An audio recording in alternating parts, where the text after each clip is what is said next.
We feel. You have any weapon in here? Hold on, Apostle. Yes, sir. Is this song echoing the sound that there's a curse on the land?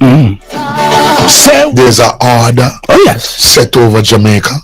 Yes. Is this song that is rocking and echoing the nation, revealing that there is an order over Jamaica and a curse placed on this land, a death curse? The song, you know, as the song released in the atmosphere, the veil that they are placed on the people, you know, is ripping off them. So their eyes is opening now, man of God. Yes, their eyes. God is opening the eyes of the people now. Aye. So you'll see soon and very soon. Aye. Not many long from now, man of God. Months and weeks. God is going to. Somebody said 133 Cuban nurses sent back home. Can you verify that? Is that true? Man of God. Yes, sir. If Jamaica make the mistake, yes, and send back the Cuban nurses and doctors to Cuba, dog nyam with supper. Because you can't trust the Chinese, and then they want them go too. Emotional damage. One of the best set of doctors, even more than some of Fury when them were scamming. When we take time say it. Even more than many Jamaican nurses and doctors, the Cubans. If we make the mistake, the Chinese doctors are butchers. They don't care about life. They have people as their dog, their rat, their frog. We are like lab rats to Chinese in the hospitals. I am telling you. We are like lab rats to them. They want to do surgery for everything, and you're dead and nothing. They don't care. Many of our own doctors who work in the health facility have their private practice. Yes. They're ripping off Jamaicans in their private practice. And when you go to them in the hospital, they give you 8, 10, 1 year to do a surgery. And they tell you, come to their practice, they get it done tomorrow for $500,000. I don't trust not even our very own. But I'll take a chance with a Cuban doctor with my eye. I ain't taking a chance with no Chinese and not even Jamaican doctor with my eye. Help, we hear the We need your divine intervention. We're tired of the labor rights. We're tired of the green people. We are so far. We can't take it no more. We need this. We need this. We need it. Help. Help. Jesus Christ of Nazareth. Psalm 46. God is our refuge and strength. Is a liberator. But listen to me. Big up the government. Respect. But you see me? The truth is just the truth. I have to respect it. The country now run right. The country now run right. All who believe me, but say blank, say blow. Top of the morning, ladies and gentlemen. It's a brother Bolo here now in this space again. You know, I wanted to do this yesterday, but God on time, you know. So early this morning, as I can hear my voice, wake up and I find out, say, everything is in order and the source material that I need to cover this actual material is available in its full capacity. So here we are right now. You understand?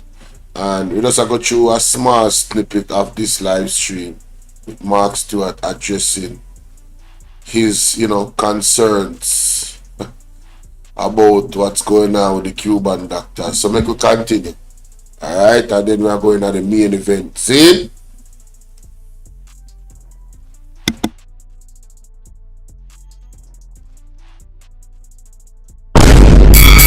They're one of the best eye doctors in the world. Now, if Andrew or Honorable Doc.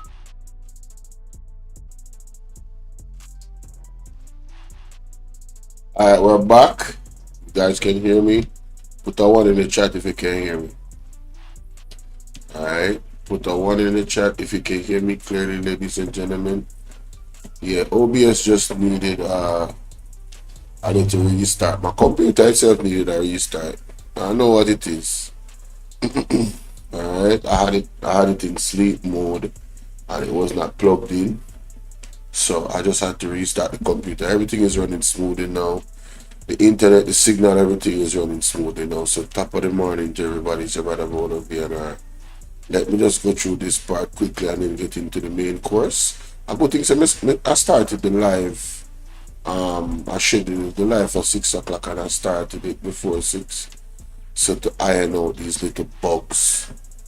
God is good, God is good, God is great. Today is what? Saturday, so happy Saturday. Happy Sabbath to those who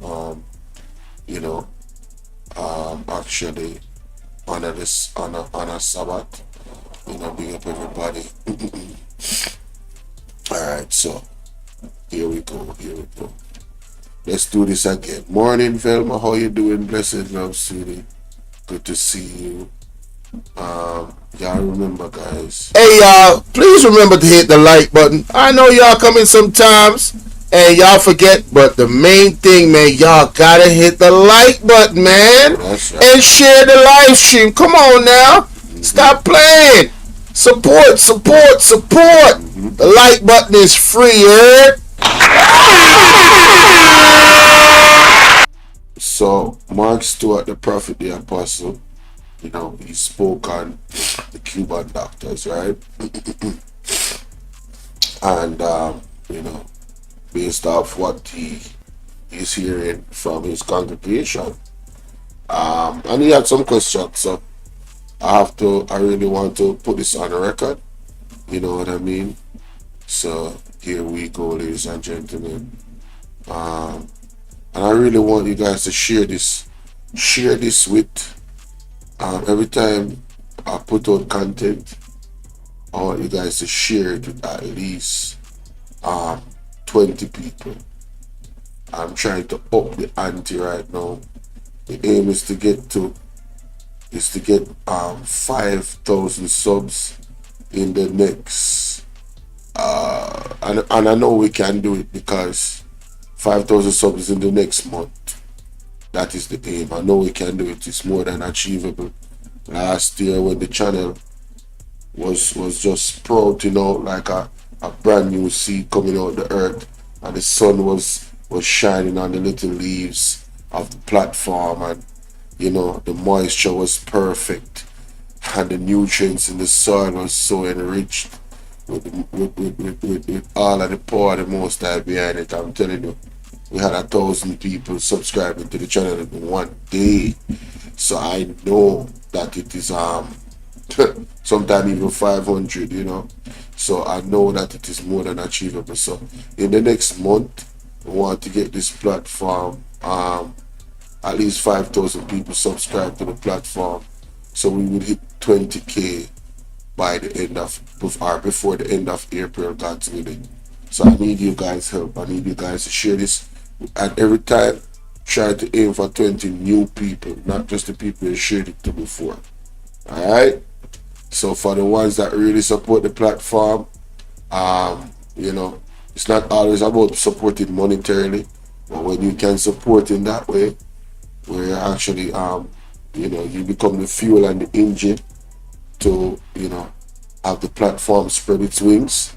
Yes. So for those who champion that with the manners and respect, and I welcome it. So share it with 20 people, ladies and gentlemen. And those that are not subscribed yet, I encourage you to subscribe to the platform. What you waiting on, man? I think this is an excellent platform and an excellent space for for a good environment for exactly what is needed in this time for change in our country. And I'm just playing my role. So let's get to this small clip right here. You know, it's ripping off them. So their eyes is opening, no man of God. Yes, their eyes. God is opening the eyes of the people now. Aye. So you'll see soon and very soon. Aye. Not many long from now, man of God. Months and weeks. God's going to. Somebody said 133 Cuban nurses sent back home. Can you verify that? Is that true? Man of God. Yes, sir. If Jamaica make the mistake, yes, and send back the Cuban nurses and doctors to Cuba, dog nyam with supper. Emotional Trust the Chinese, and they want them go too. The Cubans are one of the best set of doctors, even more than some of few when them we are scamming. When we take time to say it. Even more than many Jamaican nurses and doctors. Embarrassing. If we make the mistake, the Chinese doctors are butchers. They don't care about life. They have people as their dog, their rat, their frog. We are like lab rats to Chinese in the hospitals. I am telling you, we are like lab rats to them. They want to do surgery for everything, and you're dead and nothing. They don't care. Many of our own doctors who work in the health facility have their private practice. Yes. They're ripping off Jamaicans in their private practice, and when you go to them in the hospital, they give you 8, 10, 1 year to do a surgery. And they tell you come to their practice, they get it done tomorrow for $500,000. I don't trust not even our very own. But I'll take a chance with a Cuban doctor with my eye. I ain't taking a chance with no Chinese and not even Jamaican doctor with my eye. One of the best eye doctors in the world. Now, if Andrew, our honorable doctor, Prime Minister, succumb to the injury of Rubio and send back them doctors, we're in trouble. Oh yes. I heard him say we have a nice agreement, agreement, so that will not happen. Let's see. Do you believe that, Major? Huh? Do you believe that? Yeah? Me don't know. Okay. Me don't know. One to say 133. May I see it again? So they start repatriate them. Do you believe what the honorable said? The Cuban doctors that is at the St. Joseph Hospital that do eye surgery were sent home. The best doctors in Jamaica. Yes. I said from yesterday something is happening. What are you saying? But the man stood and said based on the arrangement and the agreement, that's not going to happen. You don't believe a politician? What are you saying? The Prime Minister of Jamaica is telling the people nonsense, something different from what is happening? He has lost his credibility. No! Somebody technical difficulty, but I mean, rough. I'll try to get back in audio. Did not come up. Here we go. Here we go. I heard on the news this evening. Yeah. Sound is back? Yeah, Come on. Back. Sound is back? Yeah. It's back?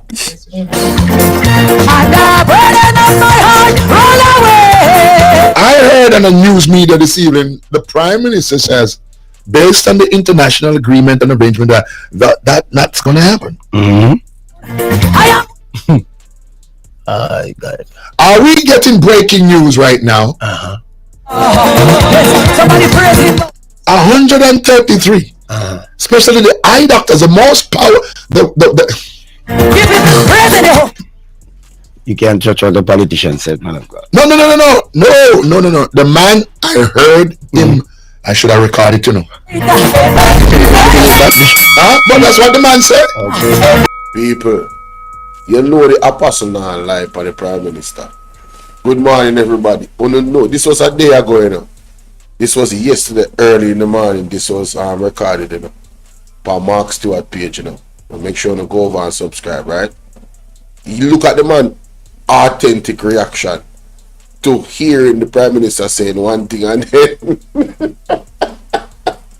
it's a based on international agreement in which Jamaica is a part of, an international whatever treaty or whatever it is. These people form part of this thing, and that kind of that going to happen. What you talking about? They start to send them back. Jamaica, country of my birth. I am telling you, if the Cuban doctors leave Jamaica, might as well they get bulldozer and start to clear more lands and employ all the masons they have to build vaults, boxes, three decker boxes and 4 maybe to collect Jamaican bodies in Spanish Town at that man place. Oh God. I said,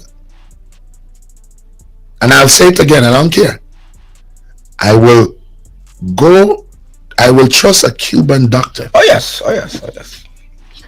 Cubans, more than a Jamaican or a Chinese. Yeah, the Cubans, they are. The Cubans. And they are here for a very long time. Or can go so. Before the Prime Minister take up office. This is serious. What is this? I don't believe it. But the man said in the whatever media thing that it not go happen. Is the Prime Minister lying to the country? Are they lying once again to Jamaican people? Embarrassing. We need some milk.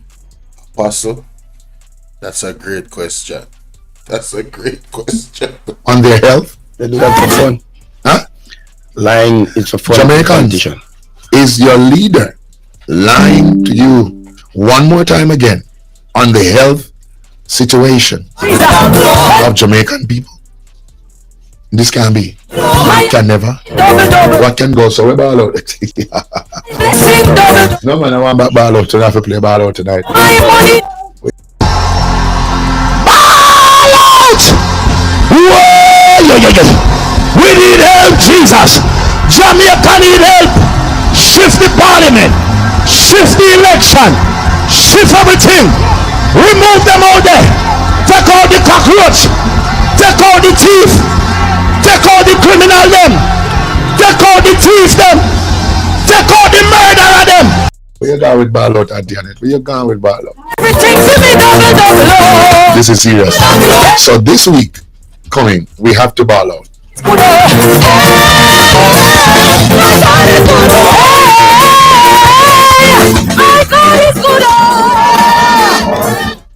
No man, no sir. All right, so convention, you can't miss it. 25th, the 21st of the month, and we're gonna be, amen. We're gonna be. Good evening, everybody. Somebody ball out. We're gonna be in Portmore, folks. Jamaica is at a crossroad. Oh yes. You know, I was gonna wait till Sunday morning, but the Jamaican people, I don't know, there has to be an order and a spell over this country, because I cannot understand what is happening. You know, we got our internet cut off, right? For 2 months bill, something we paid. So we pay Paymaster to pay JPS. Okay? Yes, sir. JPS says pay your bill at Paymaster. between Paymaster and JP, and the telecom and Flow, your money disappear, take away, and none of them can tell you where your money is, and nobody's prepared to reimburse. But in the process, Flow cut off your bill. Flow, how am I gonna do it? Between Una and Paymaster, Flow, every day you have people pack up in our place. For the whole day, I try to clarify, verify.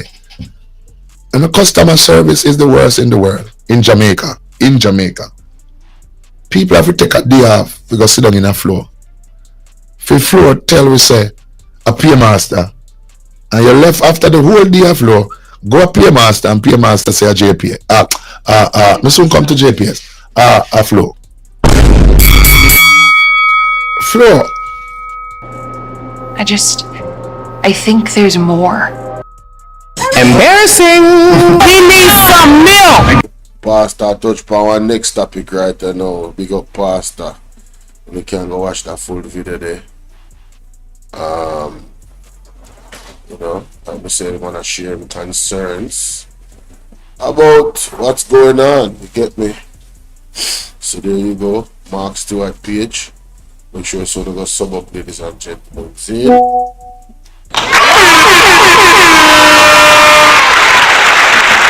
light up and tell me what you think about the pastor's raw reaction to hearing that the Cuban doctors them actually gone.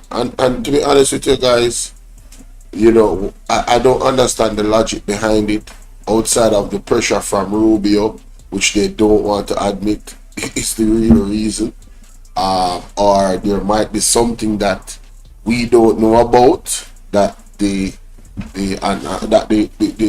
Americans understand because of their intelligence between Cuba and Jamaica and how the actual doctors are being paid. Something ain't right about that situation. I understand that Rubio did not come here just for the Cuban doctors. Trust me, I get it. But the Cuban doctor issue is actually an issue. I really believe that. I really believe that their intelligence, there's something to it. Where there's smoke, there's fire. I would know how our government and governments can be with the skullduggery. So could it be that there was some skullduggery in the contract between the Cuban doctors and the Jamaican government and Cuba?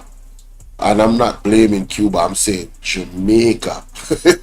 Jamaica is so corrupt, ladies and gentlemen. It's actually ridiculous. So I am not leaving any possibility off the table personally of what that could actually mean. But I digress. Alright? I just really wanted to highlight that from Mark Stewart. Alright? And we have a long show ahead of us, and I'm glad I'm starting early. So make sure that you guys hit the like button and share the live. Good? Thank you very much. Alright, ladies and gentlemen, how y'all doing? It's your brother Bolo Vienna, and we in this space again. And I really want to encourage you guys, ladies and gentlemen, to smash that like button. This is a special announcement via audio to all of my supporters. When I actually go live, you will hear this particular message on a daily basis if I am to record any single topic. And the message is this, ladies and gentlemen. I am setting some goals for the month and the months ahead. Now for the month of April, from this point on, all the month of April, I want all of my core supporters to make sure that you guys share the content with at least 20 people. Alright, if you know you're in one group, that is okay enough for you to share it there and it's not a problem, please share it there. We want to expand the territory. You understand? And for those that are genuine supporters of the platform, your help is extremely necessary. Alright, we want to expand the territory. Now my aim is to reach 20,000 subs before the end of April. That is my aim. honestly, right? That's the minimum. And like I said, I really believe that we can reach that aim. If that aim is not out of our reach, to be honest with you. A surplus of that, hey, come on now. We not worried about getting more than the 5,000 more subs, okay? So, but we want to set some benchmarks there. The other thing is this: I want every video to get at least 1,000 likes. So my team of people supporting me, core supporters, I need you to remember to smash the like button. Mash it up. You understand? From your seat, as you come in on the live, as you come in on the video. Listen, if you even don't watch the entire video, first thing I want you to do is hit the like button and share it with 20 people. Good? Good. That is it. Alright, let's go into this. Let's go. One Damian Crawford, I'm to them. One Damian Crawford, remember good. Alright. What's this check. No check not too relevant to why not them relevant to them at the rankings. Here we go. Alright, ladies and gentlemen, this is part 1 of Damian Crawford's speech. So this is gonna be a series. We have to do it like that, but people attention span is so great, don't it? That is it. So remember again, ladies and gentlemen, like and share the video with at least 20 new people. And let's get the likes up to 1,000 likes. Road to 20k before the end of April. Good? Here we go.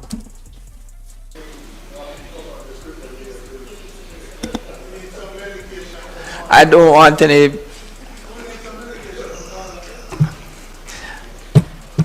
We're going to be good stewards today, right? All right. Senator Crawford.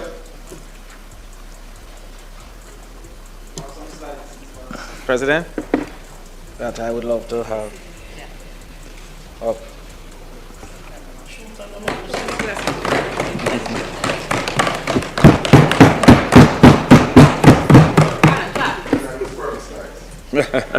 Thank you, Mr. President, for the opportunity to present today.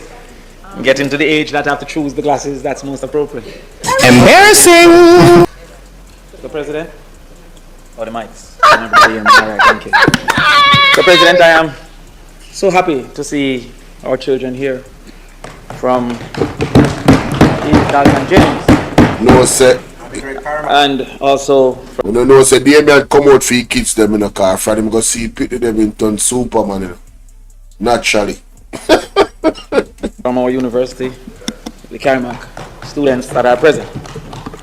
I'm happy because the class is about to begin. Mr. President,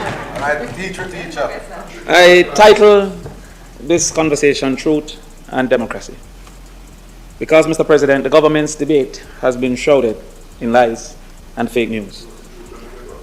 What I'd like for the takeaway today, the takeaway project, I hope my teacher will oblige, is that after this presentation, when they go back to school next week, they should write an essay on the types of lies that were stated in the presentations. There are indeed different types of lies.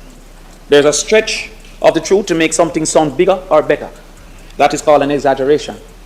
There's omission, leaving out information, important information, so as to mislead. There's also refusing to admit the truth, even when confronted with evidence. That's called denial. There's fabrication, making up completely false information. Misleading statements.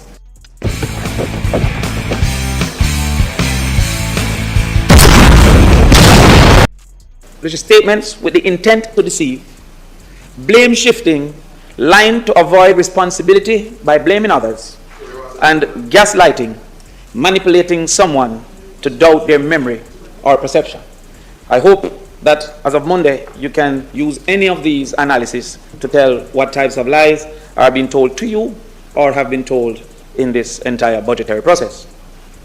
Mr. President, it is upon us that we are called not just to know the truth, but to stand for it. As children of light, we must mash down lies wherever they rise.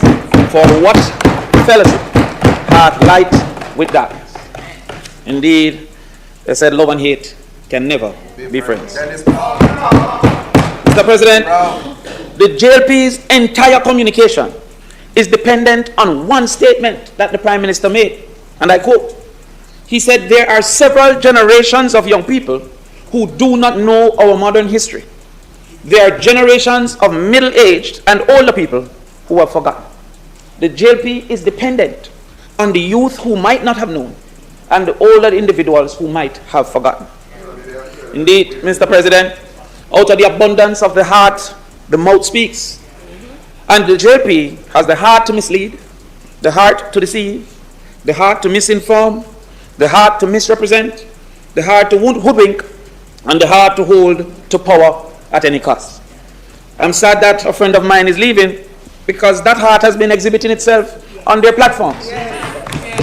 Persons who are friends of mine, my mother asked me sometimes, how do you choose your friends? Have been calling my name in the most way on radio and on the platform. I said, Delano Seawright, Senator Seawright, a friend as well. And by the way, Senator Seawright is the one who started the rumor about shelling down London with Jamaica money. Can you believe that? I was in London presenting an academic paper. They wouldn't understand that because they're not academics. Paid for by the conference. And a friend of mine started a rumor that I was there shelling down England. But I... Oh, wow. Delano? Oh, yeah. So, there's just no integrity. There's just no integrity in the Jamaica Labour Party. Wow, that's crazy. I never knew that. Forgave him. Of course, because you're a forgiving. Because when his trouble came across my decks in his early times, I could have taken revenge. Because the truth was worse than the lies. But power don't lie in anger. It lies in knowing you could have done it and not doing it. Their mouths, Mr. Speaker, have revealed what their masks have tried to hide.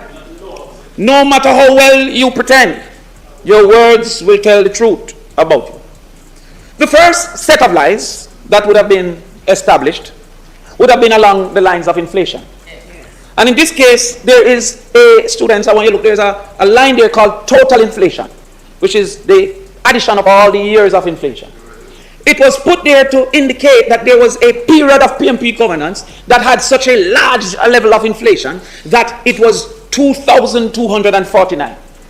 They failed to acknowledge this was the longest term that any government has ever served. Big up. And so therefore, over 18 years, they sought to compare with 4 years. And therefore, the accumulated level of total inflation was an unnecessary segment in this table.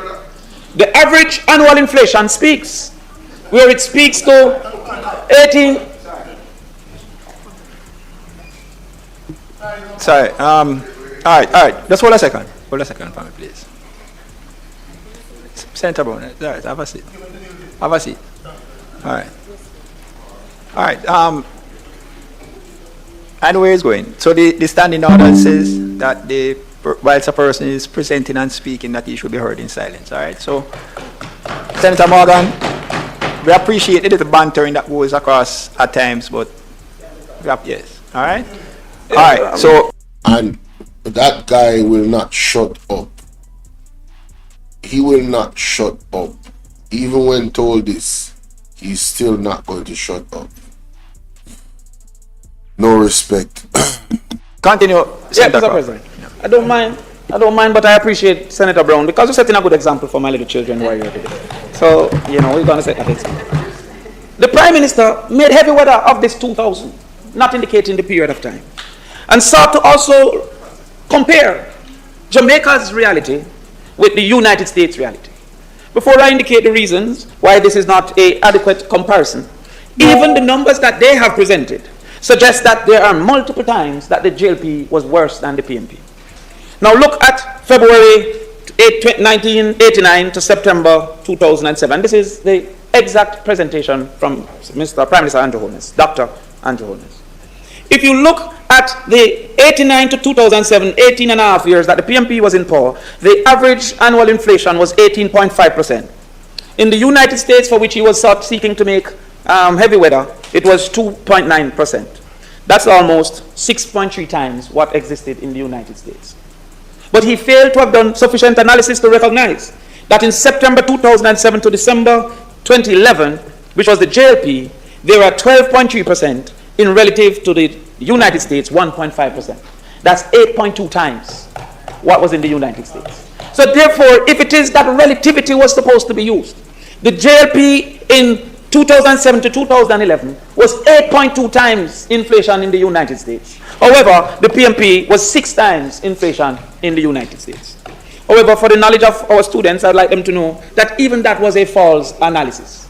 There was no real basis to utilize the United States in comparison with Jamaica. An appropriate comparison would have been other Caribbean islands, because the United States don't have the same realities that we face. But there's even more information in the slides that the Prime Minister presented. In the slides that the Prime Minister presented, it proved that he had the worst performance since he got the baton. Indeed, in 2002-2007,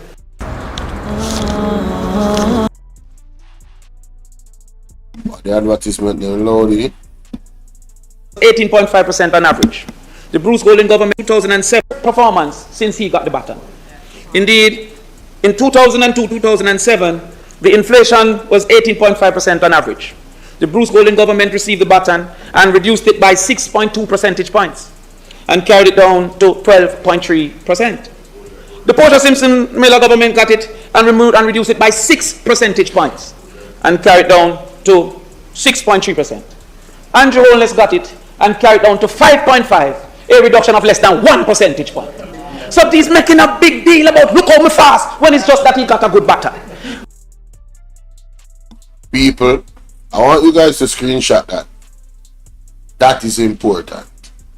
Because the realities, versus the narratives, we have to mash down the line, and we have to tell the truth. I'm very pleased that Damian Crawford did this presentation. Screenshot that graph right there. Screenshot that. So he's making a big deal about look how me fast when it's just that he got a good baton. Prime Minister Bruce Golding reduced it by 6 percentage points. Prime Minister Portia Simpson reduced it by a further 6 percentage points. Yet they tried to convince us that the best Prime Minister we have ever seen reduced it by less than 1 percentage points. That's embarrassing. Embarrassing. We need some milk. You see how far off from the truth these people are?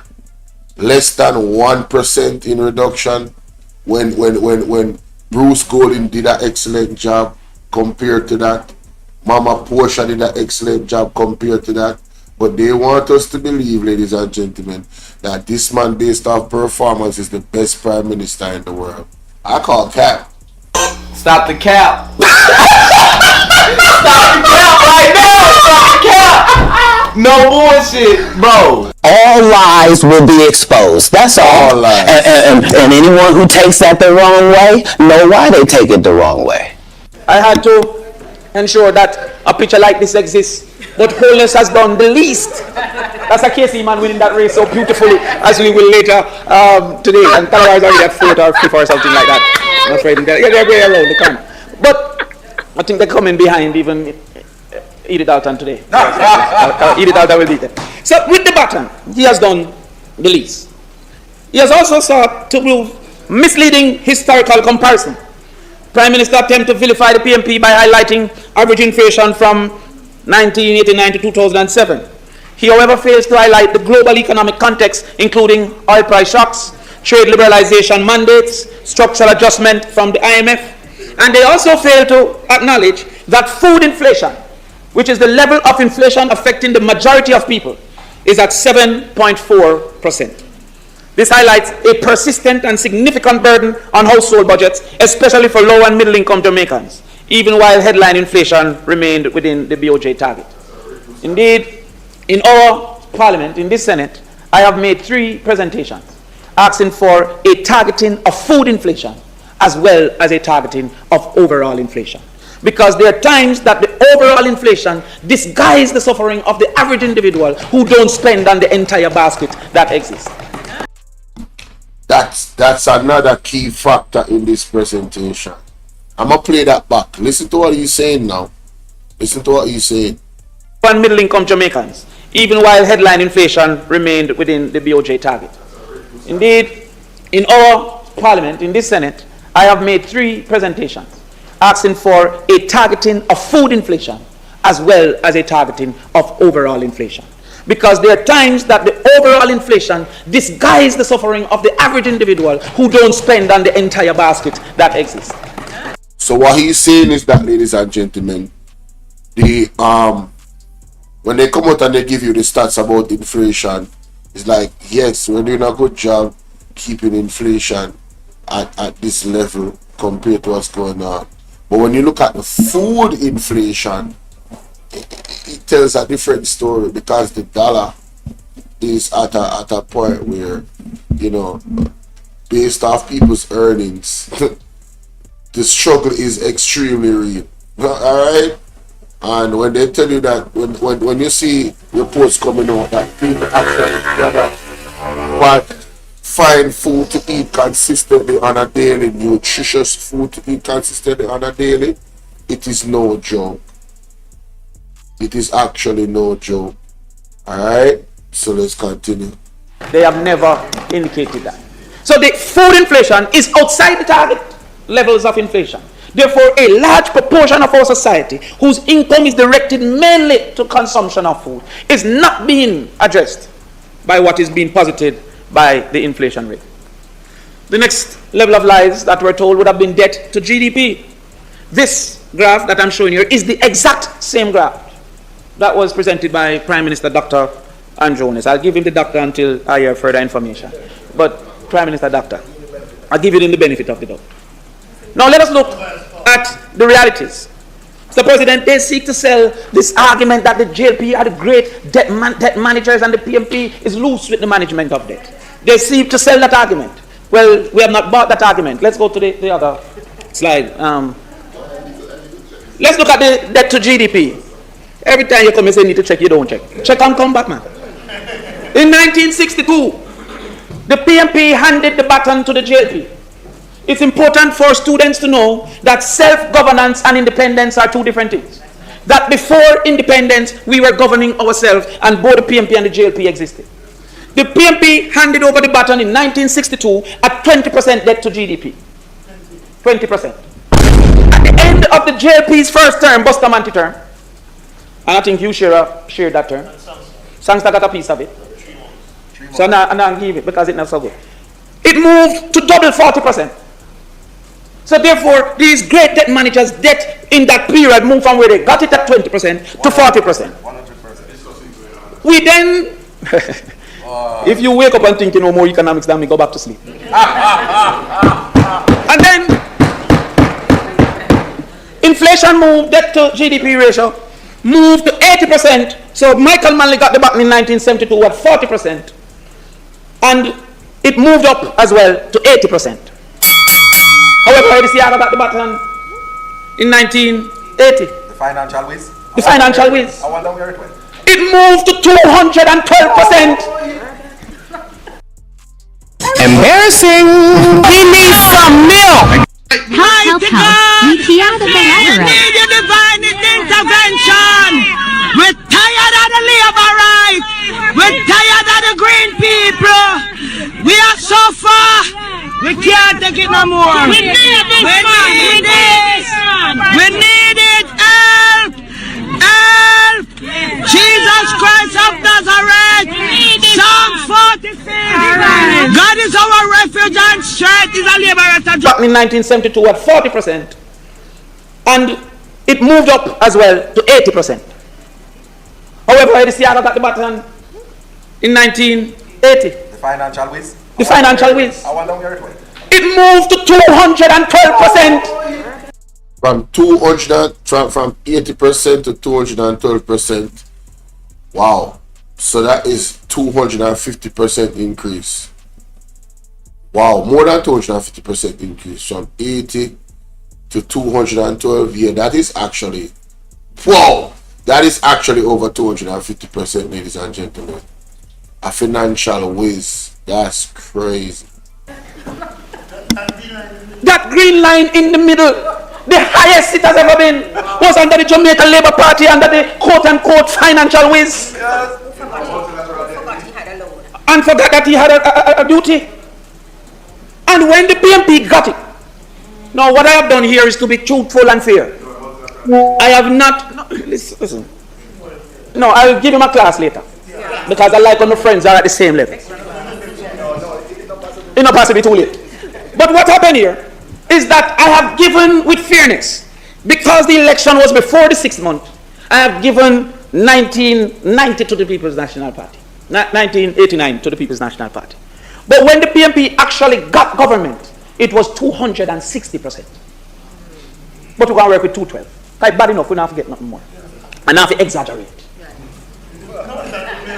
When the PMP got it, Mr. President, this government of the 18 years that they claim was poor in management and was debt-free, well, I mean actually ballooned the debt. The truth is it dropped from 212 to 113%. How then have they been able to sell this lie that they are the fiscal party? And it's not finishing. Because when they bamboozled the people in 2007, and it went over to Bruce Golding, it then went up again to 134%. What? So what happens? So alright, so it, wow, that's crazy. You know, wow. No, and most time I don't like to speak to Bruce Golding in the Parliament because my good friend is across the room, and his daughter, and there's relationship. And I respect that, I really do. And I rate Bruce Golding, I'm telling you the truth. No, I rate him. He's one of the brightest politicians I have seen. But the facts matters. Oh, I'm talk about Bruce Golding daughter, so him not really want to crush her can, because he actually rate her. Yeah, man, Crawford has split justice people, you have to respect that, you know. That with all things considered, it moved from 113% and increased under the JLP. Every single time that they have gotten it, there's an increase. The people found their way. And by the way, in that time, failed IMF tests. In that time, could not sit. I don't want to follow that example. Didn't show up for the test.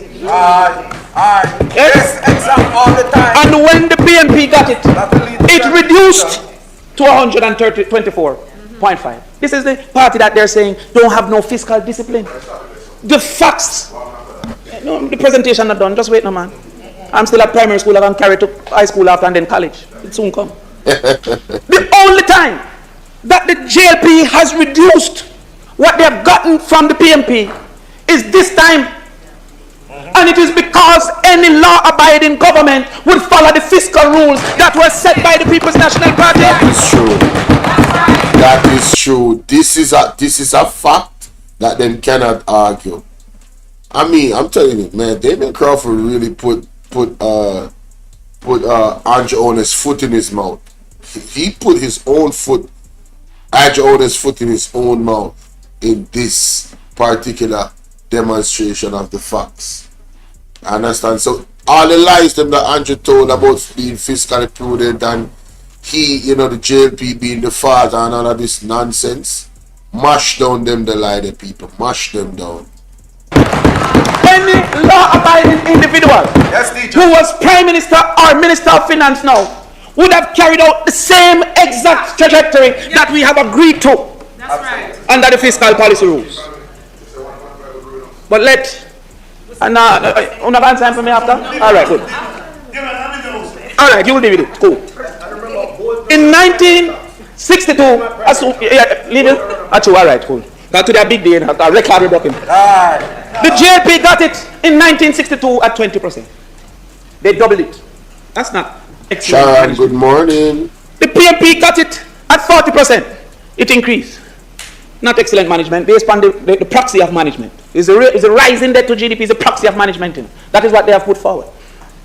The JLP got it in 1980 and carried it from 80% to 212% and then to 260% and giving over the button.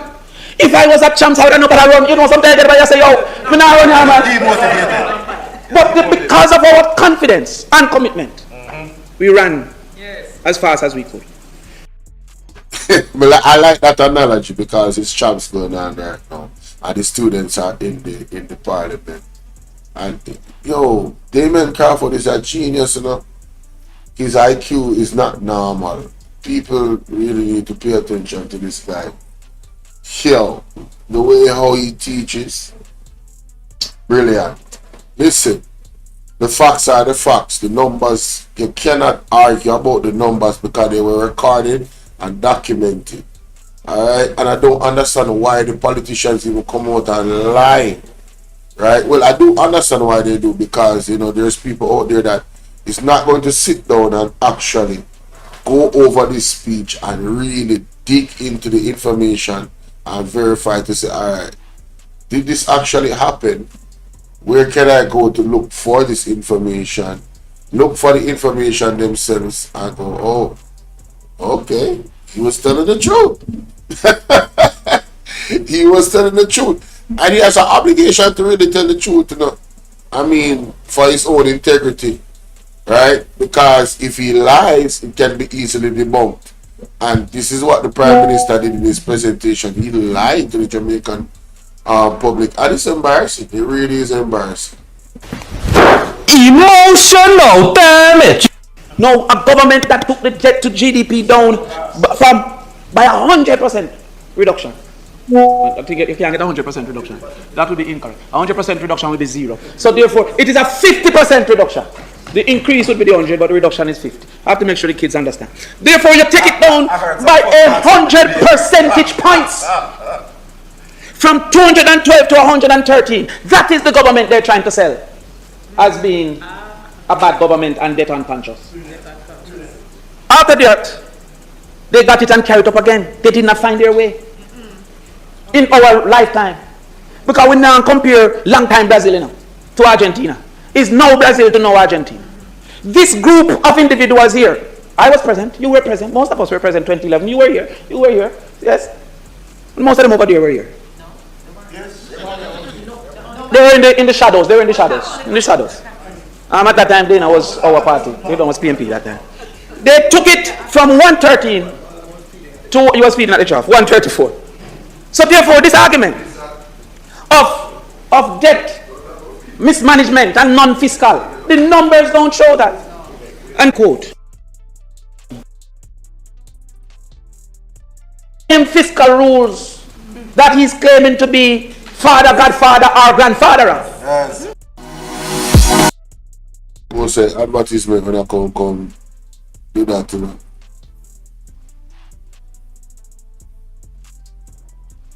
In fiscal rules that he's claiming to be father, godfather, or grandfather of. Yes. He suggested that we sold the country to the IMF.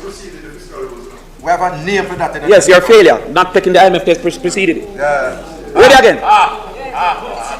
If it is, I'm not giving that one. That one is exaggeration. Give me another one. Exaggeration. I'm not going to exaggeration.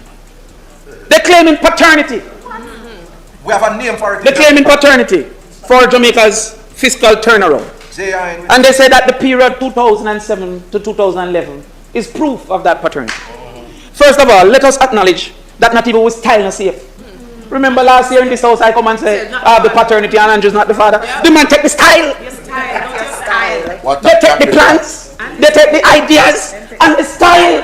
Embarrassing. He needs some milk. Promote the style and say that he's a good communicator. He raped me, man, he raped me. But let us look in divorce court what happened in 2007 to 2011. The IMF suspended disbursement to Jamaica in 2011. The IMF refused to give them anything more. It says during the JLP administration led by Bruce Golding, the IMF suspended disbursement. Let's go into details.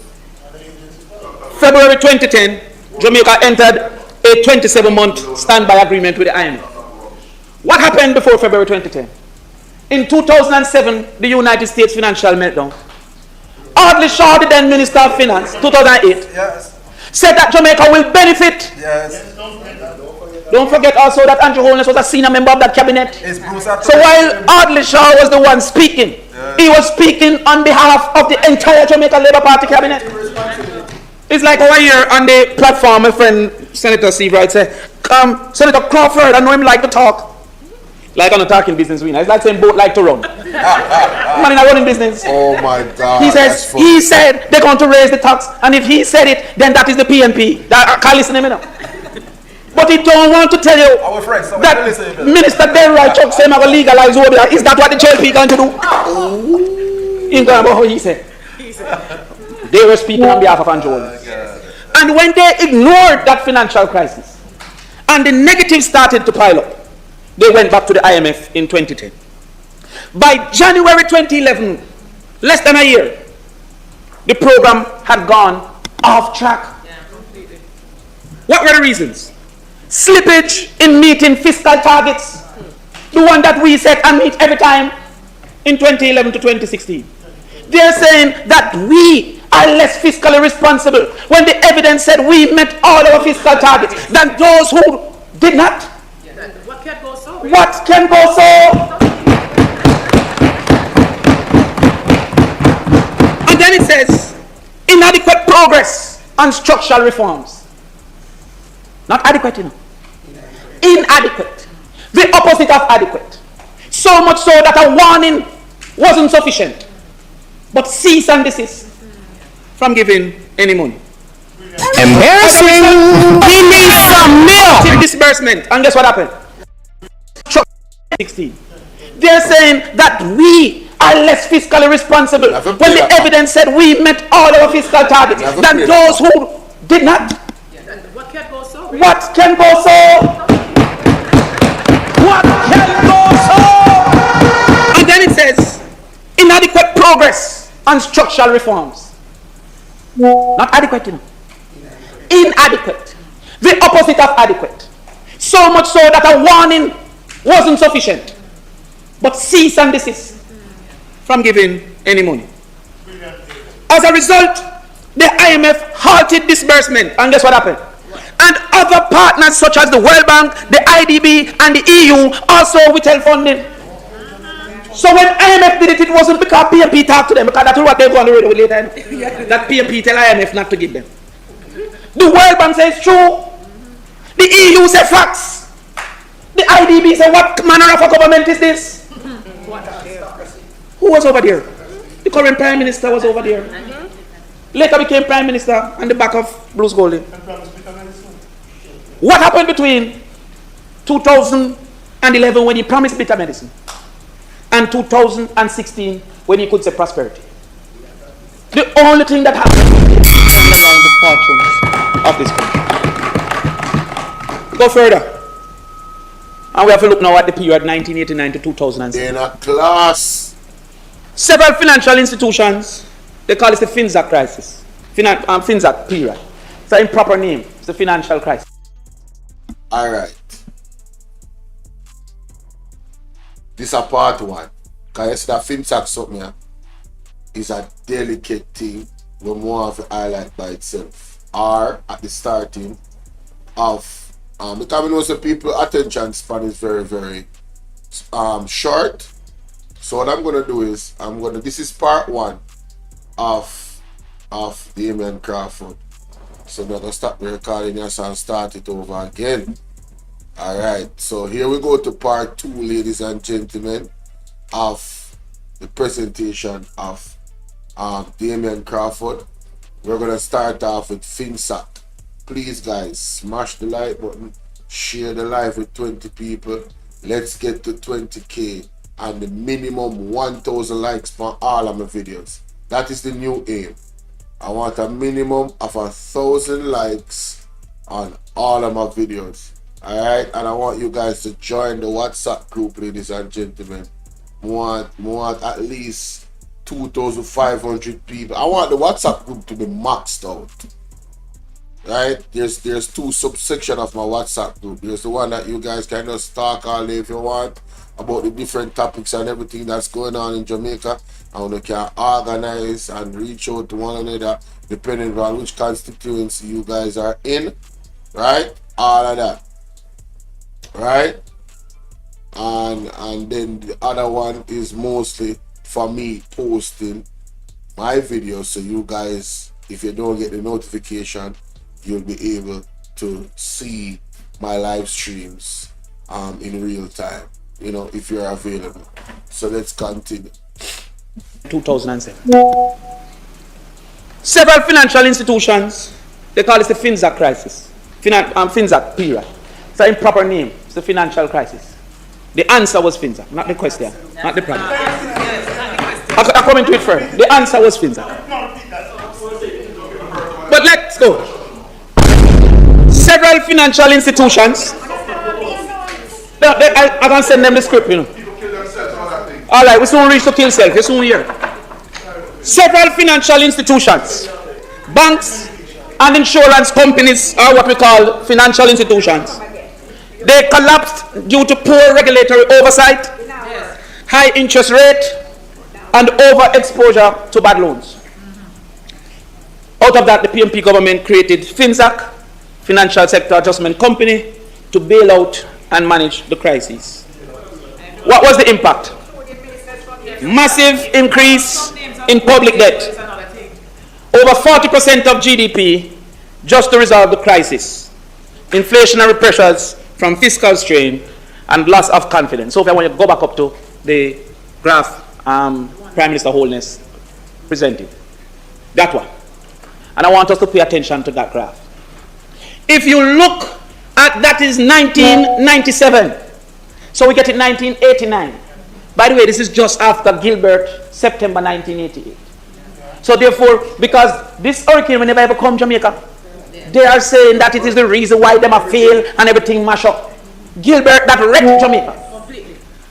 By 3 years' time, 4 years, 1993, the debt to GDP ratio was 72%. We took it from 212% to 72%. What is faith? It means to trust in something. To hope for the best. To believe in something. And this is the government that they say is not disciplined. Now, this really put a spear through the heart of the narrative that the government has been throwing in the faces of the Jamaican people. Every time you hear them bring up, oh, burial this, burial that, burial this, and they boast about having these shocks, these prepared. They are prepared for the shocks and being fiscally prudent and prepared for the storm. And when the storm comes, they blame the storm for the current state of the economy. But Gilbert actually hit Jamaica and ravished Jamaica. And what the BNP did and how they responded, where debt to GDP was, if compared to what Andrew Holness is talking about, I mean, mighty God, you cannot say that the BNP is not fiscally prudent and have not shown fiscal prudence for a very, very long time. It's just not true. I'm telling you, Damian Crawford has literally in this speech destroyed Andrew Holness's entire and the JLP entire narrative. How you doing, Roslyn? He has really this. Look at the graph and let us talk about the history of it. Right? Gilbert was not normal. Anybody that experienced Gilbert, put a one in the chat.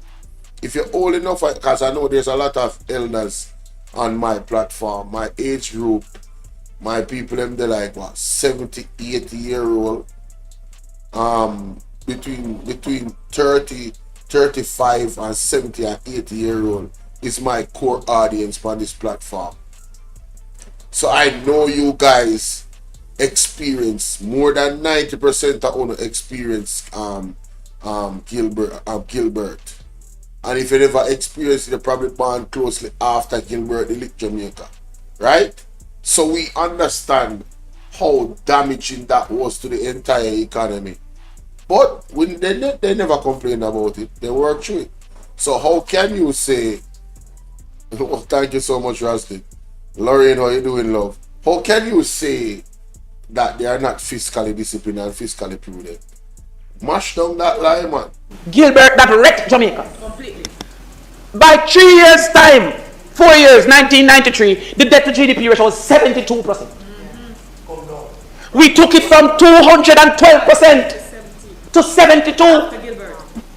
212 to 72, you know. Debt to GDP, you know. Wow. Wow. And this is the government that they say is not disciplined.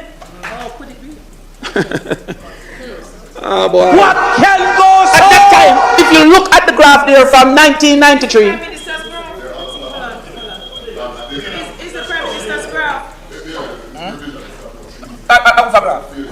Alright, the speaker's time having expired. Senator Morris. Mr. President, the Speaker's time for telling us about lies has expired, I believe, but I think he has maybe 5 more minutes. May he be allowed to finish his interesting presentation, and I hope the students aren't listening too much. No. All right, so the question is that the Speaker's time be extended so that he can finish his presentation. Those in favor? Aye. Those against, the ayes have it, Senator Crawford. It has fallen to me to rebut 5 hours of lies. I need a little time. And I want to say to my students, I want you to listen. Don't necessarily believe everything you hear, but go and check it. That is all we need. And that is the difference between Damian Crawford, the PMP, and the JLP. The PMP will say to you, go and check the data that I've presented. And Jonas is saying, believe me. And then it's so easy to debunk the lies. It's so easy to debunk the lies. That is why I couldn't even listen to his speech, because I could clearly identify so much lies he told within an hour and a half period. I was like, man, listen, I'm done. I'm not even going to listen to the rest of this. I literally could not listen to any more of it. And then I caught other parts of it on the media that they posted, because they were posting it all over. And the man budget speech was terrible, Bridget. I'm sorry. It's just the truth. It's just the truth. Listen to me, listen to them, and then Google. Because the truth is an enemy of that side. This graph is a graph presented by the Prime Minister himself. All I do was screenshot it on my computer and put it up. And they say it's revisionist. Then what if I drew the graph? Who's that? Amazing. But go back, so we can get back on track. Because can you imagine that, man? Go down. Let this only graph, because the graph prove them right. Listen, Jamaica first. We all know why Andrew Wallace was given 5 hours to speak.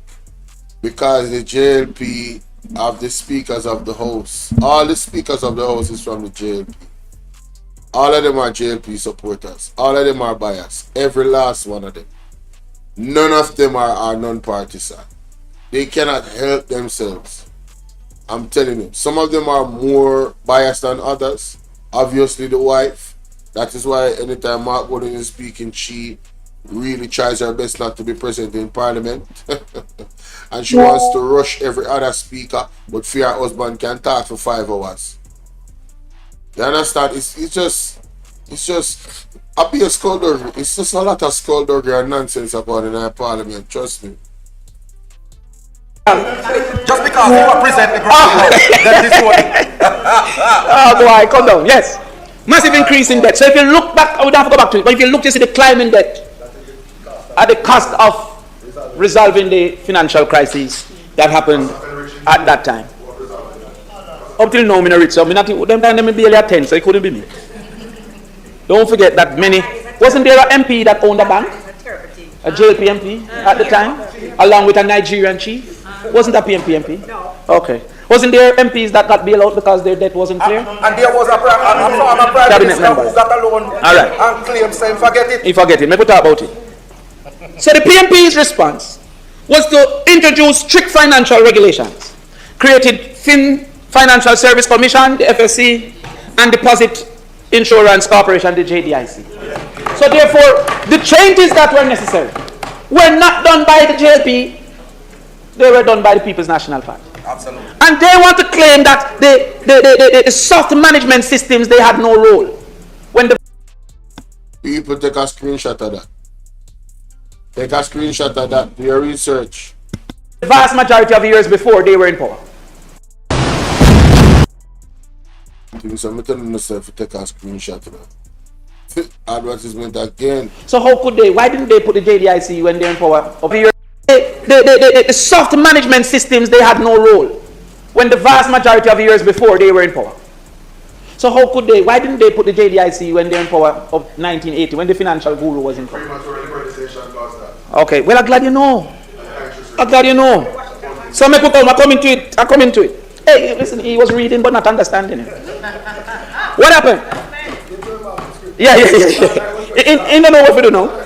Jamaica phased out protection for local industries. And hold on, Mr. President, because the class need a little settling down. All right, but you know, Senator Crawford, yes, you allow yourself to get distracted by this side, and you allow yourself to get distracted by the other side. Now look here, the minister, yes, graciously asked for an extension of your time, and you got it. Yes. Focus on your presentation and let us get through your presentation. But the difference, right, Mr. President, is that this is the staff room and that's the classroom. The classroom cannot be disturbed. All right, there you go again.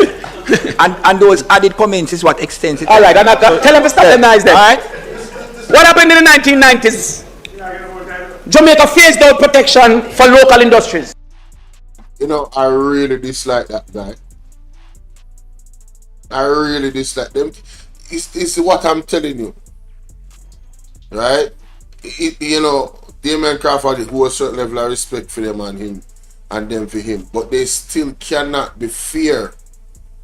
All the man them have to do over there say shut the hell up and let the man go through his speech. Right? They are agitating, telling lies, and know the teacher is going to respond. So if you don't want a response, you don't say anything. If you don't want the beer to react, you don't trouble the beer. It's very, very simple. Have some decorum and some respect for the host. There's children watching, but you know, Marlon Morgan cannot help himself and others over there because they don't have that level of discipline. You understand?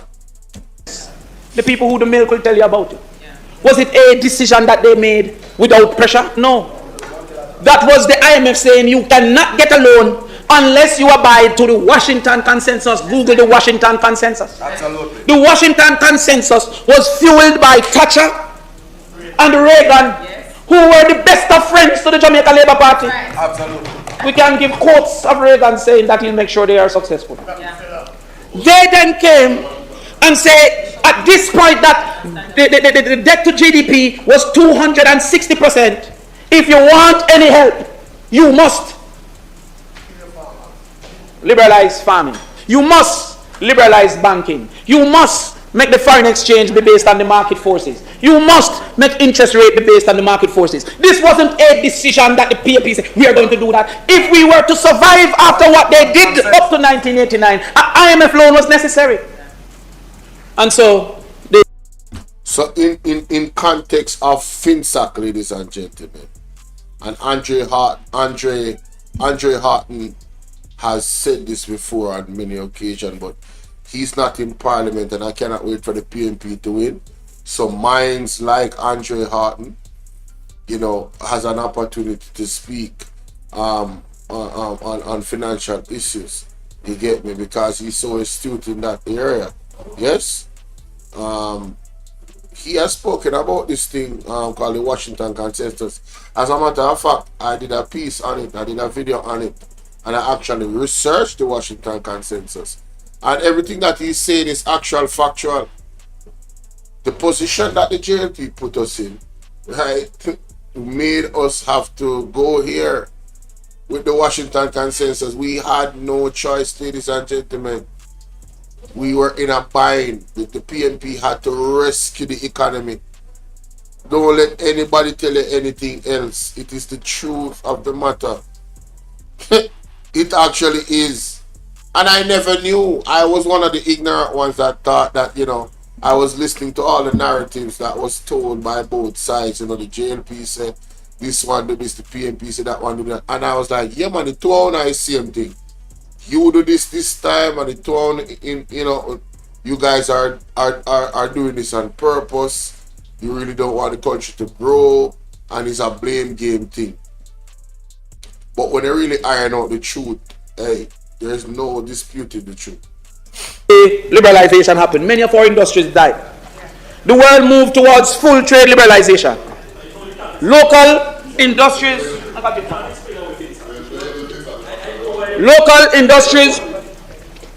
and agriculture collapsed under cheap import. I want you to Google milk powder's impact on the milk industry. Job losses and rural dislocation. Currency depreciation and inflation as markets opened rapidly. What was the PMP response? Introduce social safety net like PATH.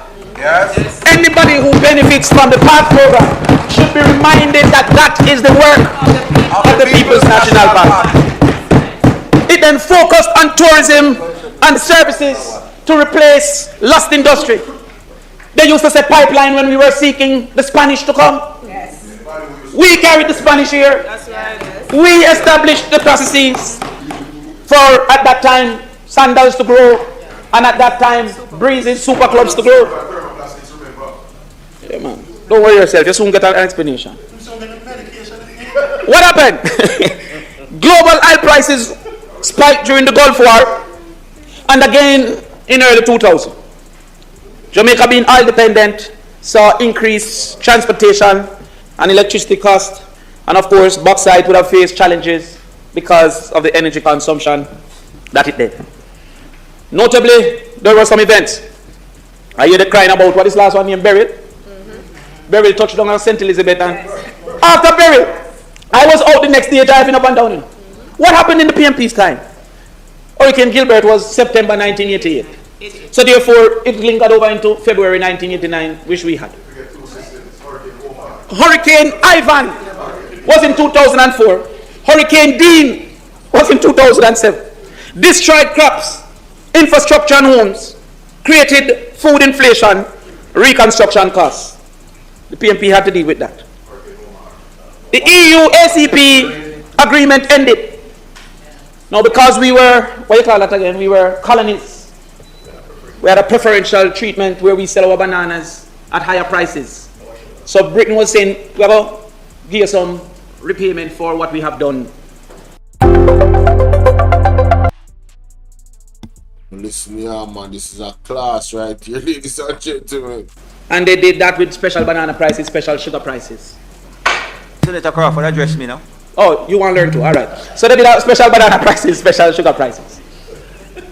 When Chiquita and Dole, yes. Mr. President, research Chiquita and Dole, carried up. What I want you to do is address the bill before me.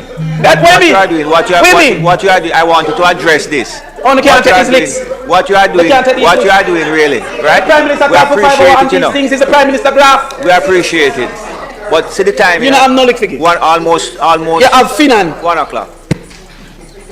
You can't take these leaks. Chiquita and Dole went to court. They carried Britain to court and suggested that this was against WTO agreement.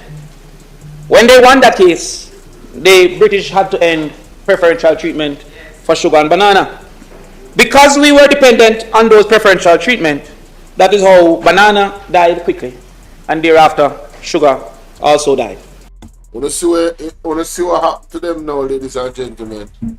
Them start to feel the heat of the presentation.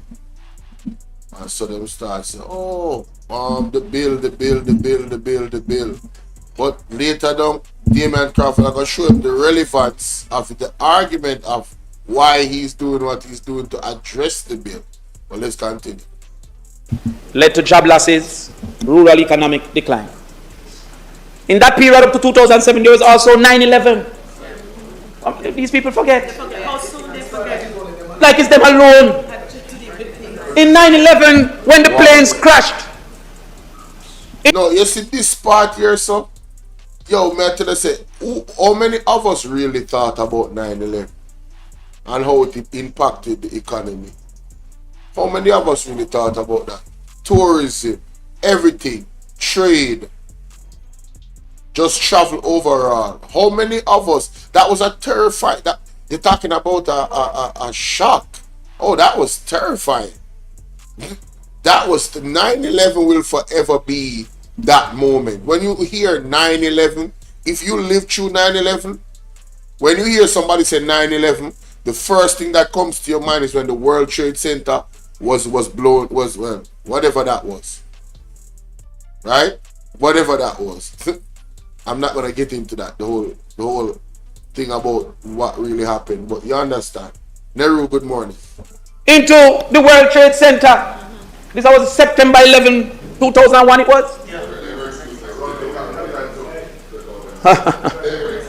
GDP growth slowed. Government revenue dropped. Tourism massive decline. And it wasn't a world lock, world open. It was a fear of travel that permeated the world and lasted for a very long time. But in spite of all of that, in the period 1989 to 2007, the PMP ended IMF borrowing relationship and passed 12 consecutive IMF tests. The IMF test has been used over the last 9 years as a proxy of good governance and fiscal responsibility. Yet the passing of 12 IMF tests in that period is ignored to say that they were fiscally impossible. The same reality. Macroeconomic reform happened. So even in that time when things was shaking up, you know, by 9/11, they happened to pass 12 IMF tests. When you really compare what Jonas is talking about and giving JLP this massive praise, using that as an anchor to say to the Jamaican people, this is why you should vote for me and the Jamaica Labour Party, because we have shown you the example of what being fiscally prudent is, compared to what the JLP did in the times in the 18 years ago and so forth. Like, what are you talking about, bro? You know what 9/11 was? You know what that did to the economy worldwide, everywhere? Every single government had to navigate through that. You understand what I'm saying? And to come out of it the best way that they can. And you, based off the numbers, the PMP did a pretty good job. A pretty good job. They did a pretty good job. I'm not going to exaggerate, but they did a pretty good job. Right? So come on, stop the cap, man. Stop it. They managed the fiscal sector crisis through FinSA, protected over 1.5 million depositors who had money in the bank, and 570,000 policyholders. They also did Highway 2000 and finished Highway 2000, not in the same way they're doing now over into St. Thomas, that you have to dig up and repave and flood out people's yard. Oh my God, shots fired. That is funny, honey. It's not really that funny, but oh my God, you know what I mean? Funny. Sheesh. Airport modernization, water, energy and telecommunications improved. And they proposed the telecommunications bill in the parliament. Housing and land reform. In that period, the PMP government built 150,000 houses. Wow. Include completion of Greater Portmore with over 10,000 homes. Wow. And that was in 1995 alone. That's crazy. 58,000 families received land titles under what they are trying to malign, the Operation Pride program. Absolutely. Health system strengthened. National Health Fund was established by the People's National Party. Yes, 2003. Major hospital upgrades. KPH, Mandeville, Spanish Town, Bustamante. Maypen was built. And Mandeville was built. Upgraded. And at that time, there was no cost overrun to the tune of Cornwall Regional. They are telling us that a group of individuals that told the country that Cornwall Regional will take 2 billion to fix. No, not even advertisement can stop Mr. Pine from me. Devil is a liar. Let me go back some more. It was built. Re-upgrade. Major hospital upgrades. Health system strengthened. National Health Fund was established by the People's National Party. Yes, 2000. Major hospital upgrades. KPH, Mandeville, Spanish Town, Bustamante. Maypen was built. And Mandeville was built. You know, say, yesterday we have an argument. And it was an argument. And I really don't have an issue with having political arguments with people that have sense enough to keep it at the argument. You understand? Because we can disagree like men. Right? You don't need to go to nothing physical. But we had an argument yesterday and somebody actually said to me that PMP never built a hospital. I said, what? I said, man, you tripping? I was laughing. I said, bro, stop the cap. I said, man, you gotta be joking, bro. I said the amount of hospitals these dudes have refurbished and also built and schools, bro. When it comes to infrastructure, stop it. Just don't do this to yourself. Don't do this to yourself. Upgraded. Fund was established by the People's National Party. Yes, 2000. Major hospital upgrades. KPH, Mandeville, Spanish Town, Bustamante. Maypen was built. And Mandeville was built. Upgraded. And at that time, there was no cost overrun to the tune of Cornwall Regional. They are telling us that a group of individuals that told the country that Cornwall Regional will take 2 billion to fix. Gone 22 billion and counting. And they are fiscally responsible. Beg some protection. None of us in this room. Anything? Is it not true that it reached 22 billion? It's true. Is it not true that the projection was 2 billion? Is it not true that it has been changed about 6 times? That's true. Under 8 years. 8 years. 5 billion more? Yes. You can answer when I your time.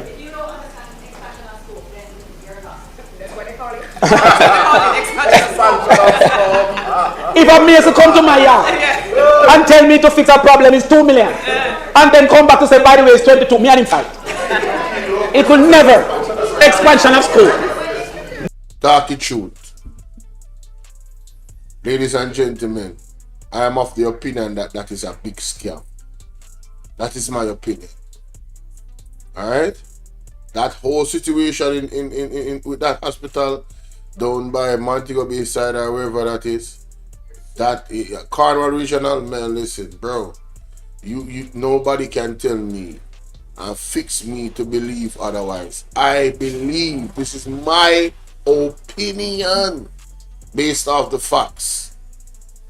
There is, like the man just suggested, there is no way your estimate in your work can be that off. Listen, if it was off a $500 million or $1 billion, we understand to an extent and we would still be skeptical in looking into the thing.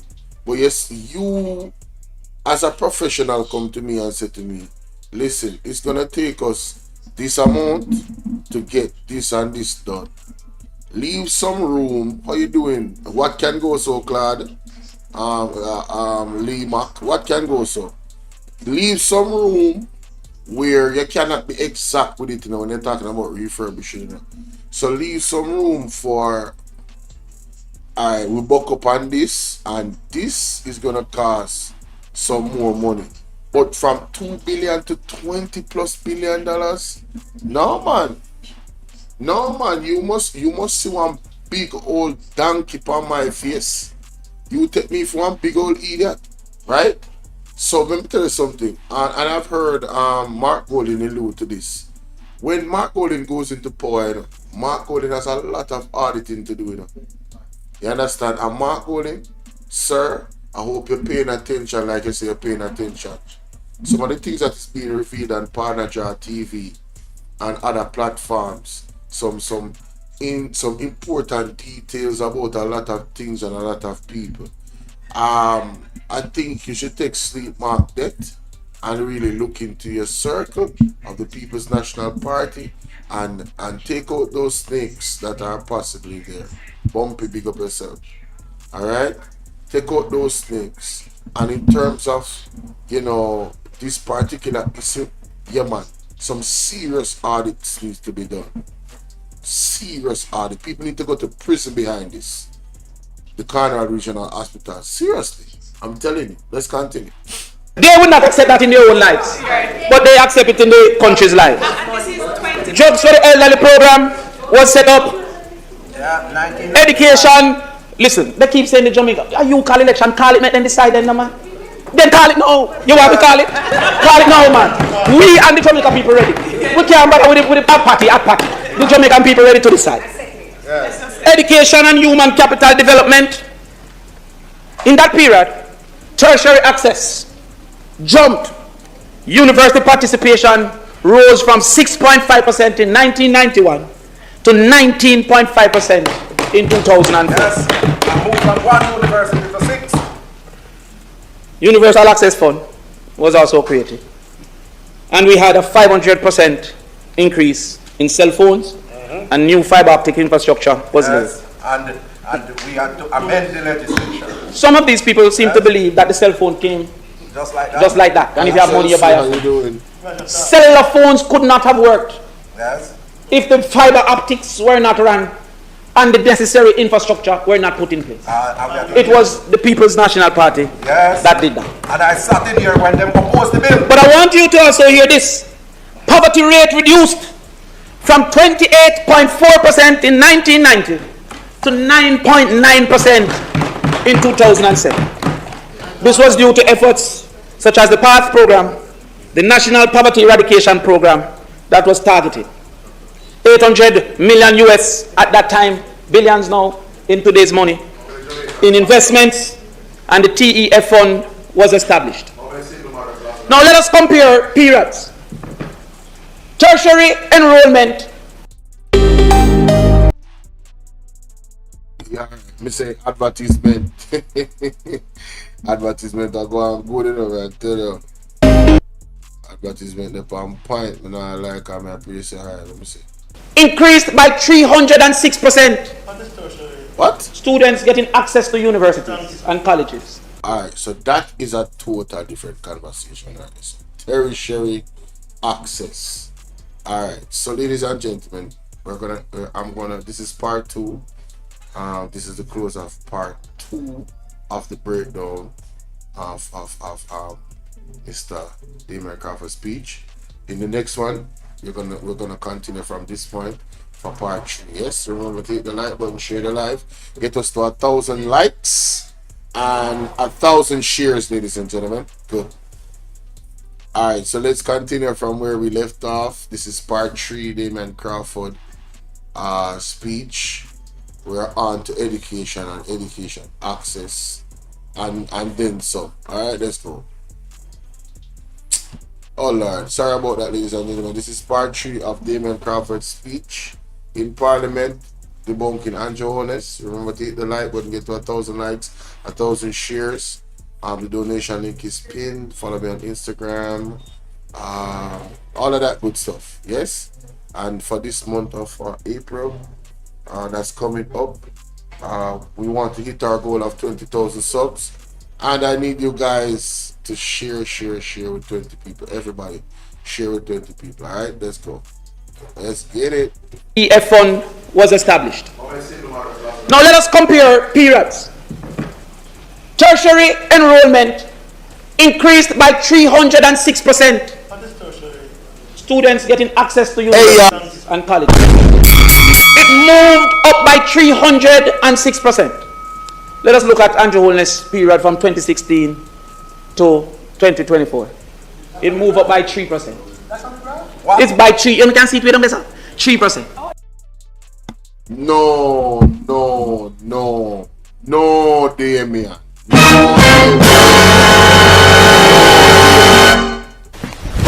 Emotional damage. Yo, watch it up. Stop the cap. Stop the cap right now. Stop the cap. No bullshit. Stop lying, bro. Damian. Stop lying. That can't be true. Stop lying. Damian, that cannot Stop. be true. Bro, Damian. Come on, bro. What can go so? No way. What can go so? No way, bro. What can go so? Yo, this need a bailout. Bailout!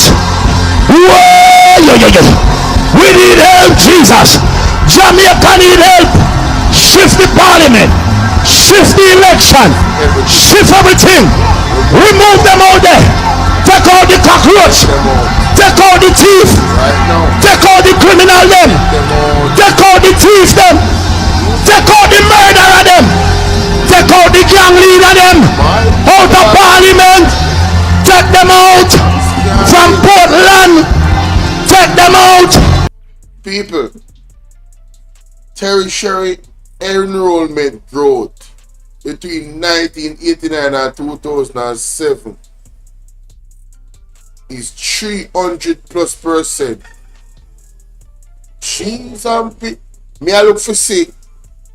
When the man said Andrew HOLNESS a while ago, me not tell no lie. I was looking to see 150. Half of that. You understand what I said? So when Andrew HOLNESS in campaign to become Prime Minister in the past was talking about fully done. And this mean them really, when I look for have a fully done set of people in Jamaica, 3% of enrollment, tertiary enrollment, brother, under the man tenure of 2016 to 2024. Mighty God of Daniel. Mighty God! We need your divine intervention. We're tired of the labor rights. We're tired of the green people. We are so far. We can't take it no more. We need this. We need it. We need it. Help! Help! Jesus Christ of Nazareth. Psalm 46. God is our refuge and strength. Is a liberator. Brown man, big up. Claude said when PNP win this election, Mark Bolin and Damian have a lot of work to build back our nice country, brother. We need all hands on deck. Every single able-bodied Jamaican. We need them mind, heart, and soul, right, into building back this country. I'm here talking about on an integrity level. You see, we always deal with each other on a day-to-day basis. Yeah, man, the word needs to be loved. And God, after the I sent how we do. Trust me. Bridget, this is not normal. Me literally a question Damien Crawford if this is true. This right here, I'm literally wondering if he's exaggerating. This cannot be true, guys. Yo, as much as Andrew HOLNESS is Andrew HOLNESS, I am shocked. Because this man was what education, he was in the education ministry at one point. How do you become the Prime Minister and have this as a record in a 10-year period? It really seems as if this man was distracted doing some other things. He couldn't have been concentrated on the development and the growth of our people and our children here in Jamaica with a record like this after 9 years. And have the audacity to talk about PJ Patterson. Brother, you need to come down. You need to come Bailouts! We need help, Jesus! Man, you need to come down, man. And they said this is the greatest. What variable are we using to analyze that variable? You don't have the ability. They write a speech from yesterday, they never know what I'm going to say. The growth, I'm quoting Minister HOLNESS now, Prime Minister HOLNESS, on poverty. He says The graph now being displayed, this is the exact graph that the Prime Minister displayed. The graph now being displayed illustrates the trajectory of poverty prevalence in our country. It clearly shows that under my administration, meaning my Andrew Holness administration, we have achieved a steady and measurable decline in poverty, apart from temporary spikes in 2020 caused by the pandemic. This is a direct quotation of Andrew Holness. Who's ready to... I wonder if that one they apologize, but hold on, I'm so boy. Now let us look at the graph. They received in 2016, because his administration is 2016 to now 2024. In 2016, poverty was 11.6%, and now it is 12.1%. It has increased. Yet we have a Prime Minister that says this graph that shows an increase in his administration clearly shows that under his administration there is a steady and measurable decline. Unless him don't know what decline mean. It increased a little bit. Alicia Wigan, big up. It increased a little bit. That is funny, honey. Yeah, we have to come together, man. That's for funny. Yeah, man, true. Oh my God, that is funny. You're so right. That's why, Alicia, we have to have God in it. God has to be the nucleus of that. God has to be the nucleus of that. In his administration, he didn't say there's a decline since COVID. I couldn't argue with that because it goes to 21%. He didn't say after we caused a spike in 2017 up to 19.3%, there's a decline. This man said, how can we trust a man like that? Who said that in my administration, from 2016 to 2024, when at the start he received it at 11.6, and it is now above what it was. Above what it was. Let us look. Let us look, Sophie. Move it quickly, because these are the Prime Minister's words, not my words. Move again, so. No, listen, no, make it steady now. This is what poverty handing over was. In 1988, the JLP handed over to the PMP a poverty rate of 30.5%. Senator Bunting, you seen that? I want to put on glasses, good. 1988. They ended, that is the last part of the year now. So we give them just that now. So we get it 89. 30.5%. The PMP administration that they lambast took it down under PJ Patterson and Portia Simpson Miller later to 9.9%. Absolutely. Hold on. The JLP then won in 2011. So we give them it 2007. We give them it at 9.9. They carried it to 19.9%. You hear what I said? More than double it. Come again now. Wait. We don't have time for talk. Wait. The PMP got it back and moved it from 19.9 to 11. Which party is the party for the poor?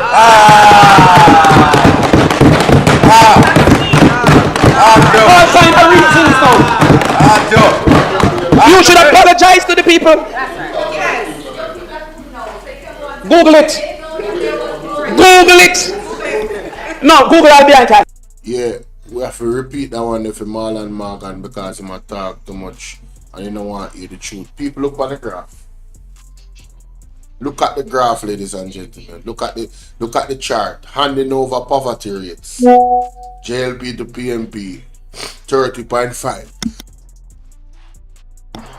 Right? That's a 1988. Right? 2007 PMP to JLP. We carry it down from 30.5 to 9.9. 2011 JLP give us back 19.9. So them increase it to 10%.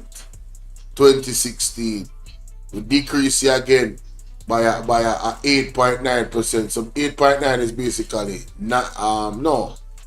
You see, yeah, 8.9 is basically 9, almost a 9% decrease, right? And then them take it back and them carry it over 12.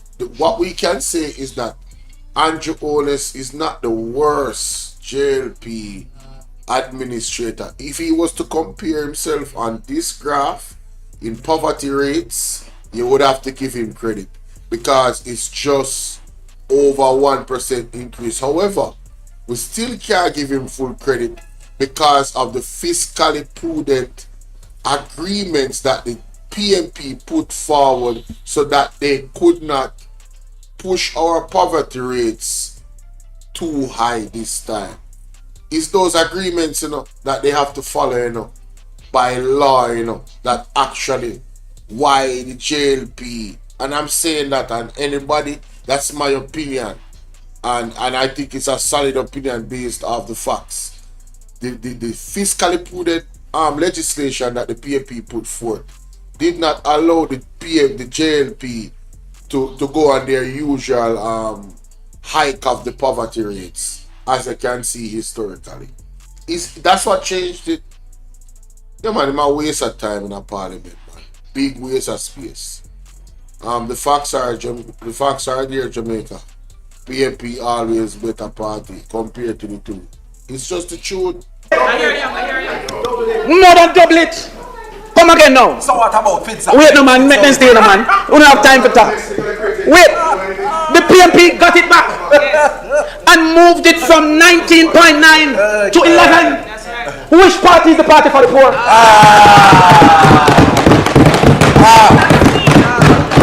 All kinds of reasons now. You should apologize to the people. Google it. Google it. No, Google I'll be on time. AI it, chat GPT it. You want deep seek it? Make a repeat.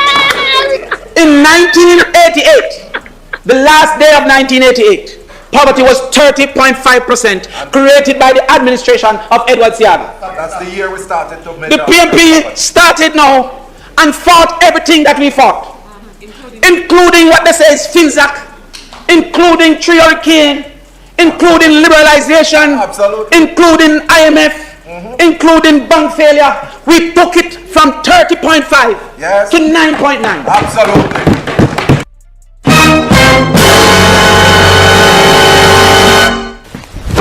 Emotional damage. Hey, may I tell you, say, the labor, them a punch the wall after that speech.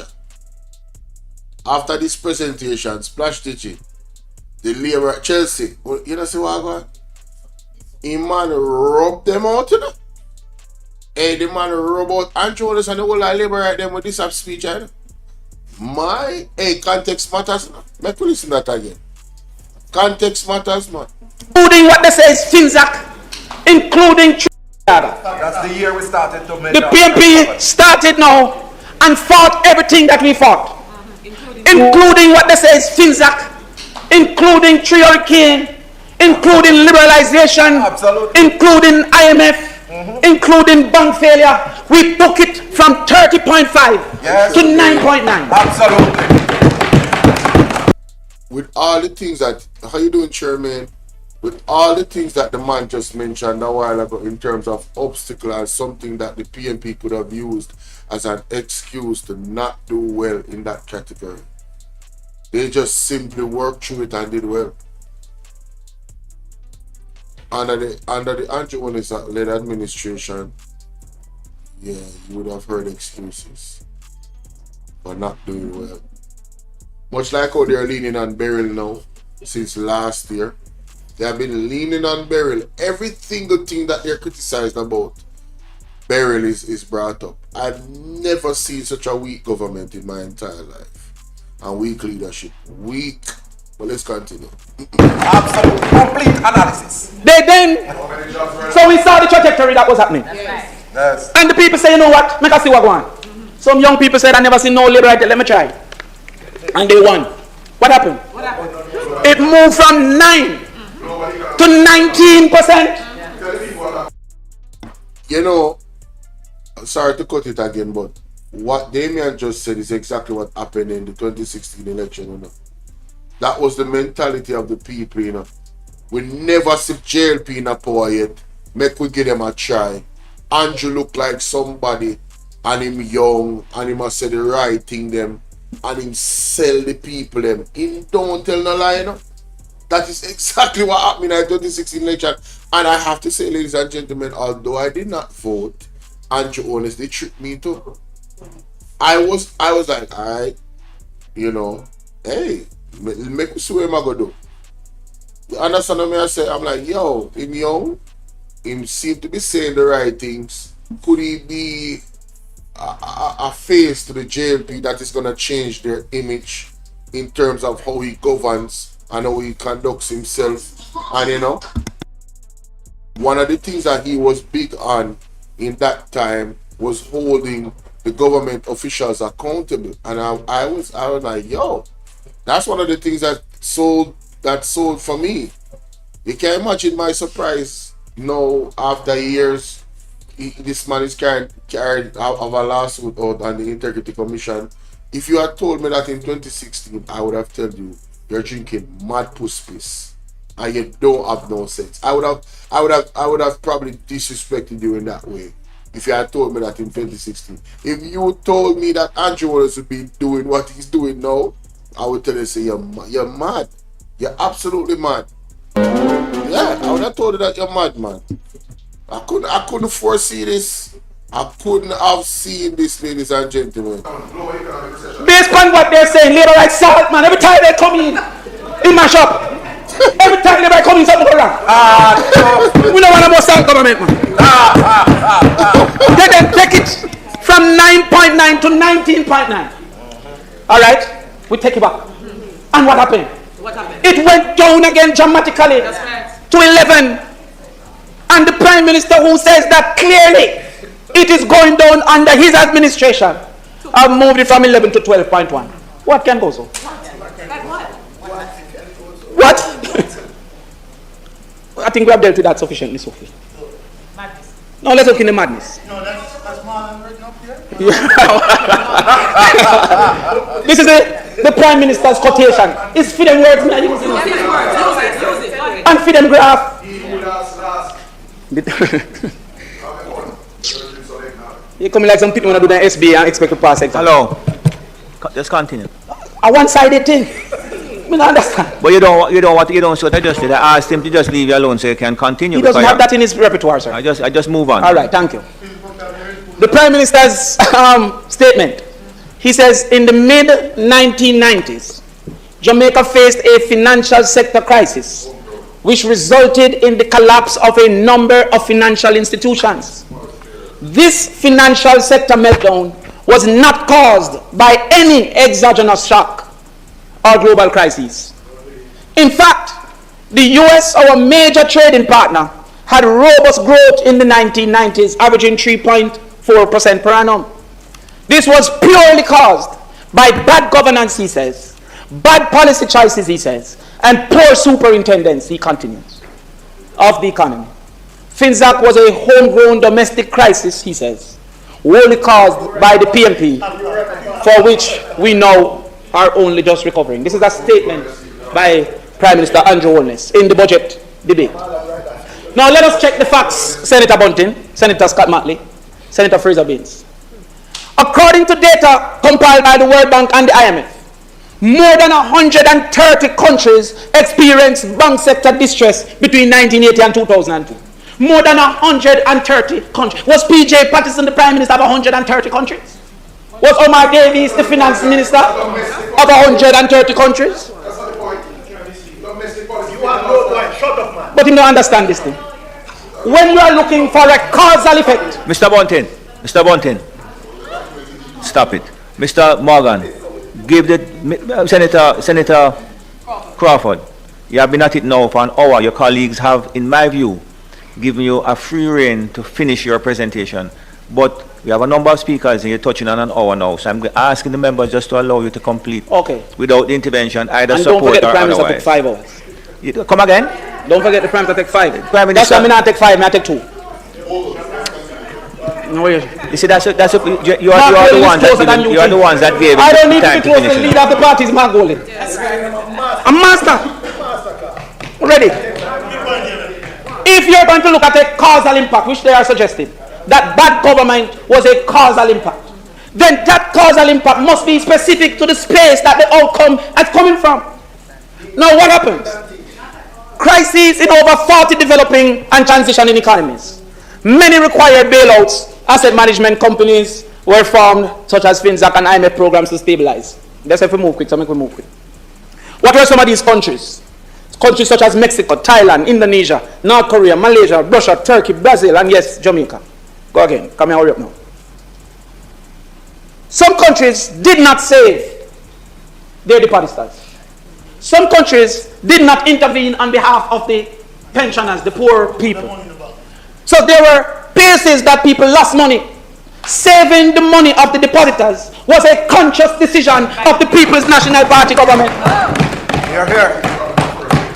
You see, Argentina, Russia, Kenya, all of them last. Come, we move quicker. I don't want to stop me before I reach a sweet part. I don't reach a sweet part yet, No, make them stop me. Give me back that stuff. Yeah. Come, give me back that. No, I don't skip that. I don't want to waste no time. Give me, go ahead. A question we should ask the JLP is, what was their alternative? What would they have done if that wasn't the case? What would have happened? Give me it, Sophie. If the PMP did not intervene, there would have been over a dozen financial institutions that would have been already insolvent or on the verge of collapse. Without intervention, many more would have collapsed. Loss of depositors' funds, especially small savers, poor people. Loss of pension savings for retirees. Frozen or inaccessible accounts triggering panic. Widespread loss of public confidence. Move, Sophie, we have to move quick, I don't want to stop us. Massive contraction in credit investment. Business would be unable to access loans or credit lines. Small and medium-sized enterprises, which are critical for employment, would have gone bankrupt. This would lead to mass layoffs, reducing income and sharp recession. GDP would plummet due to business closure, decreased consumption, investors pull out. Pensioners and workers would have been devastated. Many older Jamaicans would have fallen into poverty, unable to meet basic needs. Social unrest and instability would have evolved. Crime would have risen. Would have lost international credibility and can't get any debt to borrow at this particular point in time. The only way to protect depositors and maintain systematic stability was for the government to buy out the bad loans, recapitalize key institutions, and rebuild confidence. And was there a cost to that? Yes. We had to borrow to be able to afford that. Move ahead because we don't want them safe. But we'll put out the slides. That will show you what happened in other countries that didn't do it. We'll put out the slide. It was a harsh but a wise decision. You can Google Argentina versus Jamaica financial meltdown. Come again. What would they want us to do?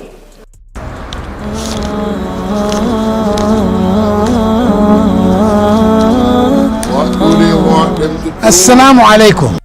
That is the question. Sorry. With SSL. Argentina versus Jamaica financial meltdown. Come again. What would they want us to do? They want us to follow what they're doing now with SSL.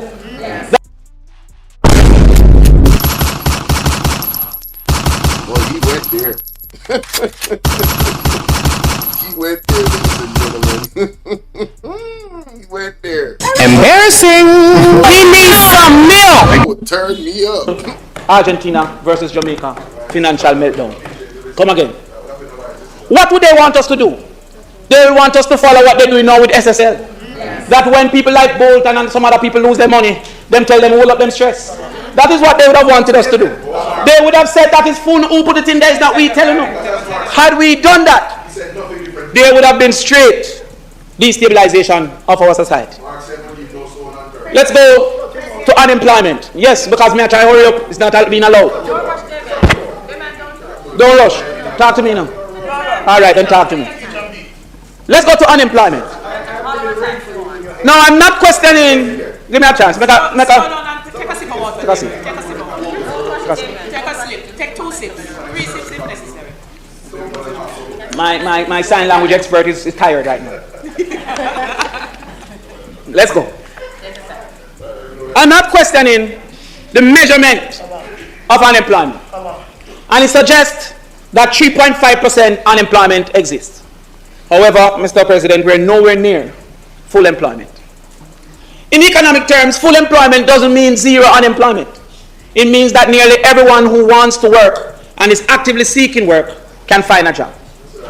A rate around 3 to 5 is often considered full employment by global standards. Now within that, you have other types of unemployment, hidden unemployment. There is the L2, which is the number of persons who want to work for 40 hours but not working for 40 hours. So therefore they're underemployed. Like a man get a day's work or 2 days work, she go wash, he's underemployed. So when we say underemployment, it's not only a person working below the job of its qualification, but the consumption of its hours is not to what they desire. And then there's L3, there's people within the potential labor force that they're still interested in working, but them not find none, so them kind of not look, but they're still interested. But let us move forward. So that's hidden. However, the working age population, and this is from the book produced by the government, the FPP, the Fiscal Policy paper. It says working age population is 2,156,000. Willing to work is 1,468,300. Not seeking work is 687,700 people. I think that's a Listen lot. to them. Now they are not factored into the consideration of our unemployment rate. So it seems we have an unemployed and a not employed, which is different. Wow. Oh, okay. 687,000 people. Now, if we put our head in the sand and celebrate the full employment 3.5, we almost have to import people and not look at 687 people that have surrendered. That's a lot. 1,000 have surrendered. Come, let's go. That's a lot, because you're talking about that's what? That's not a quarter. That's 1/6 of the population. Yeah, that's 1/6 of the population. That's a significant fraction of the population that is not seeking work. That's a significant portion of the population that is not productive. And so how do they factor them out of the equation when talking about unemployment? This is why statistics, you see, context really matters, Context really matters. Let's continue, guys. Wow, I didn't listen to his entire speech, This is very eye-opening. Guys. I hope you are appreciating this as much as I am. Let's continue. Now, I'm not trying to exaggerate. So in my research, I found that the workforce is really 14 to 75. So there's some within that 687 that shouldn't legitimately be in that, because they'll be in school and stuff like that. So therefore, I removed in school 144,000. And I removed 65 plus 231,000, because I'm not trying to lie by exaggeration. It still leaves disengaged labor of ripe labor age, 312,000. There's no policy, there's no promotion, there's nothing in the budget other than $20,000. All right, we'll soon reach that. These 300,000 people, I can put it to you, are depressed.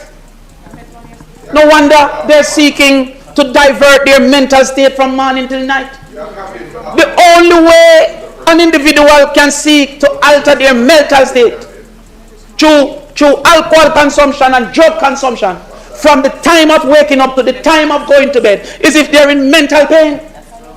They have given up, become fodder for gangs. Not in the budget.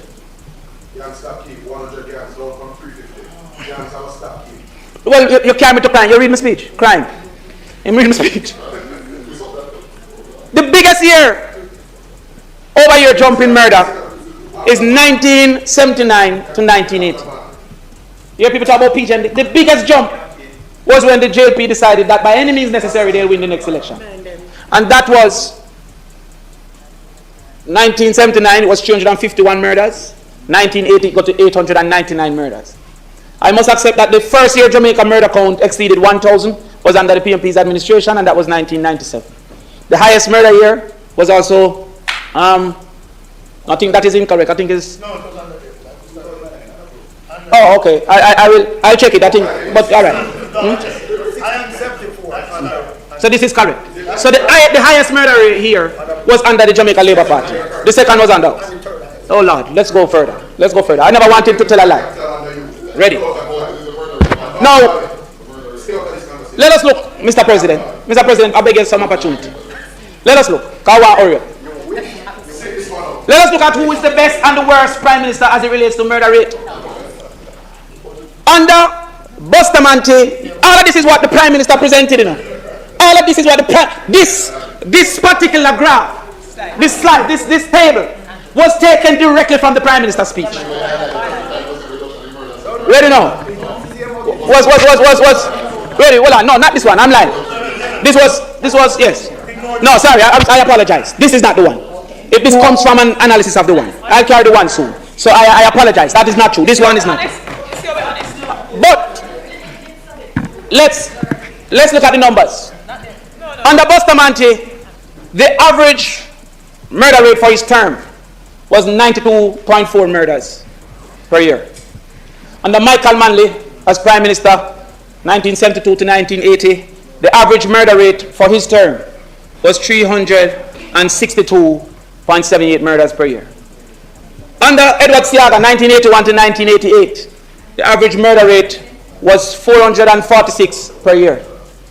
Under PJ Patterson with Michael Manley, the average murder rate was 932 per year. Under Bruce Golding and Andrew Holness, the murder rate was 1,458 per year. The worst performing group as it relates to murders in this country. Under Portia Simpson, with the assistance of the leader of opposition business, Peter Bunting, and the assistance of Divine Intervention. I know you think you are cute and so beautiful. Everything in your life looks so wonderful. I'm so glad you enjoy being rich. If that's true, why'd you act like a bitch?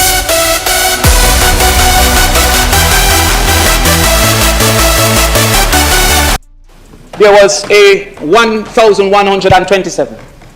Under this government, this administration, Andrew Holness only, murder is 1,390 per year, the second highest. And he wants to disguise that by saying we had a good month, or a good day, or a good quarter. Under his superintendence, murder is 1,390. Go further. Yeah, we good man, call it Andrew. Look at the graph there. Senator Brown, you don't have to stand, you don't have to get up. Senator Brown. And the acting chair spoke to him. I really believe the decorum of the Senate. You talking about decorum? Yes, I am doing so. The decorum of the Senate. Yeah, hello, please. Hello, please. Senator Brown, I hear you. Gentlemen, ladies, members of the Senate, please allow the member to complete. I'm coming to the. Go ahead, Senator. It's just. You don't want to be associated with what's being Senator Brown, I need to apologize to you. You rose and said that it was a question of decorum, but coming from you, I found that a bit startling. But I apologize. Well, I want to finish. Mr. President, look at that. Look at that graph, Mr. President. Mr. President, look at that graph. The Prime Minister has suggested that the superintendence of crime is a proxy of performance. They have said that. I heard a radio station said the murder Prime Minister is PJ Patterson. Well, let's look into it. The Prime Minister said in the budget that the control of crime is essential for development. This is the budget. The highest year of yearly murders in this country, under the highest average of yearly murders in this country under any government, was under the Bruce Golding 27 to 2011. The second highest year is under Andrew Holness, and yet they say they are better at managing crime than the PNP. How? Them say this is the start. The numbers are there. You have the numbers. So what is the fact? They never dead? What happened?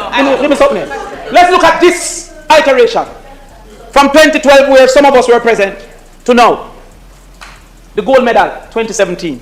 Highest murder rate in this period, 1,600. Let's look at the whole of the front part. Them dominate champs.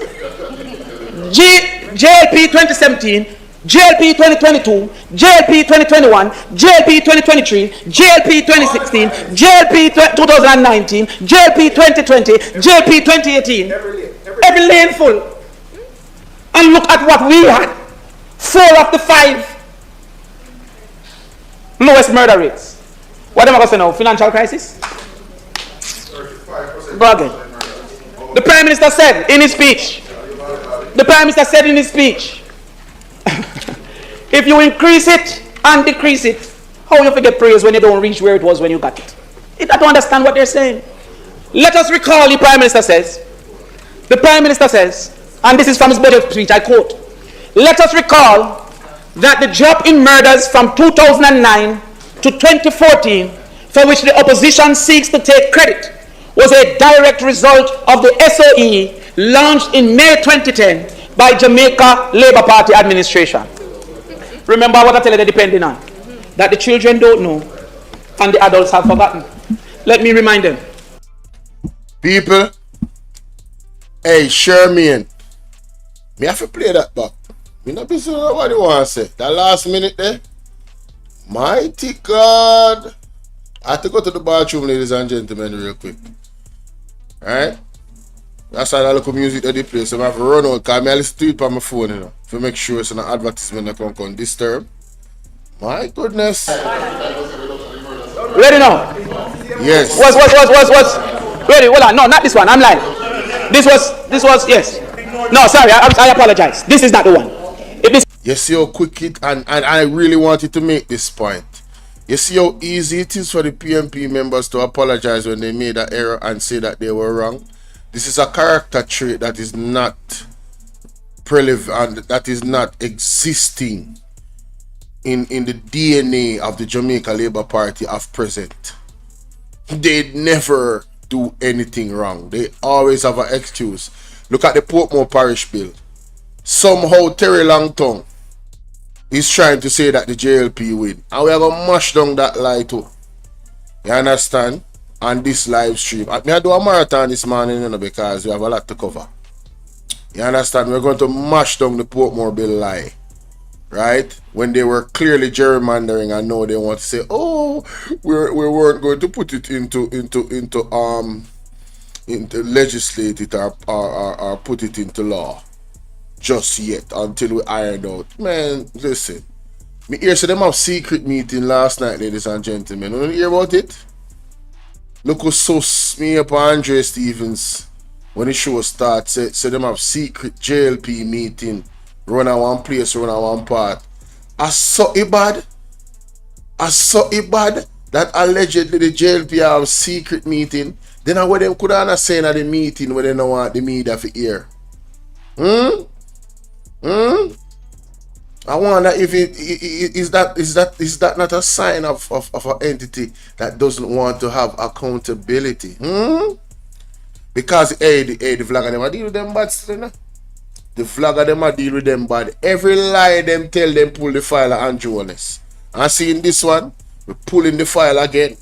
Mash down them lie, mash down that now. This comes from an analysis of the one. I'll carry the one soon. So I apologize. That is not true. This one is not true. But let's look at the numbers. Under Bustamante, the average murder rate for his term was 92.4 murders per year. Under Michael Manley as Prime Minister, 1972 to 1980, the average murder rate for his term was 362.78 murders per year. Under Edward Siaga, 1981 to 1988, the average murder rate was 446 per year. Under PJ Patterson with Michael Manley, the average murder rate was 932 per year. Under Bruce Golding and Andrew HOLNESS, the murder rate was 1,458 per year. The worst performing group as it relates to murders in this country. Under Portia Simpson, with the assistance of the leader of opposition business, Peter Bunting, and the assistance of Divine Intervention, there was a 1,127. Yeah, forget God. Under this government, this administration, Andrew HOLNESS only, murder is 1,390 per year, the second highest. And he wants to disguise that by saying we had a good month, or a good day, or a good quarter. Under his superintendence, murder is 1,390. Go further. Yeah, we good, man. Call it Andrew. Look at the graph there. Senator Brown, you don't have to stand, you don't have to get up. Senator Brown.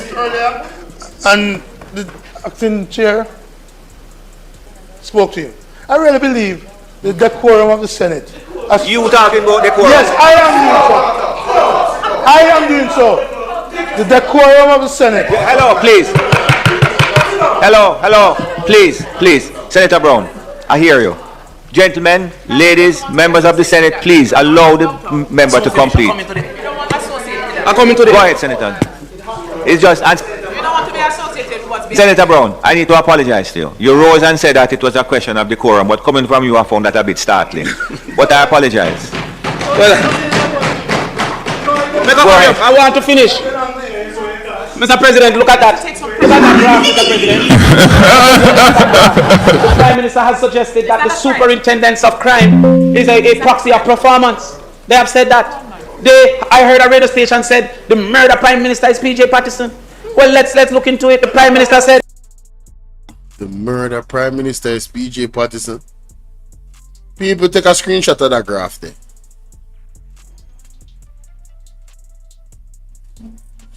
Oh, Colin, how you doing? A number of vloggers is included in the meeting for the JLP. I'm planning to take over YouTube. Oh, well, me make sure so me give some mud sticks to you guys. Anytime the labor them come out to the misleading information, and listen to me, ladies and gentlemen, let me tell you something.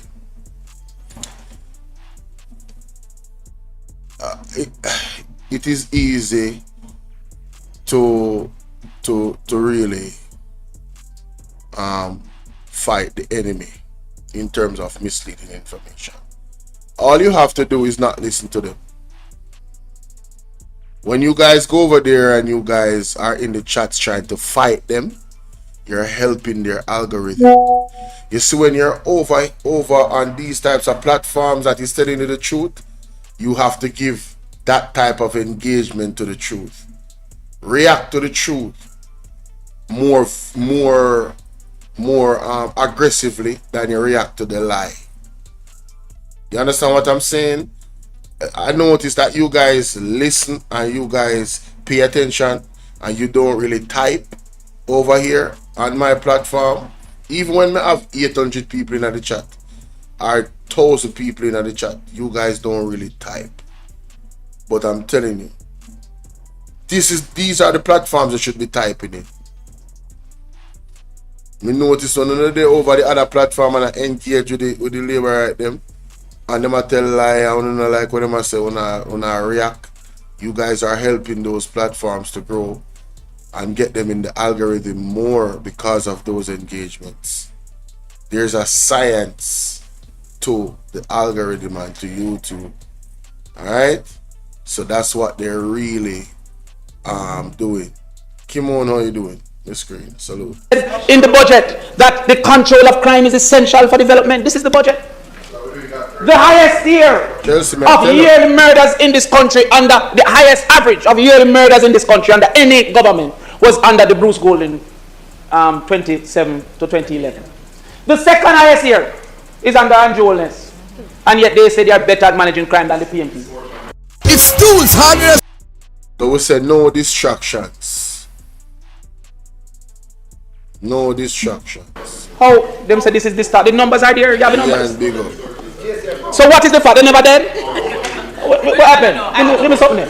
Let's look at this iteration. From 2012, where some of us were present, to now. The gold medal, 2017. Highest murder rate in this period, 1,600. Just look at the whole of the front part. Them that dominate chance.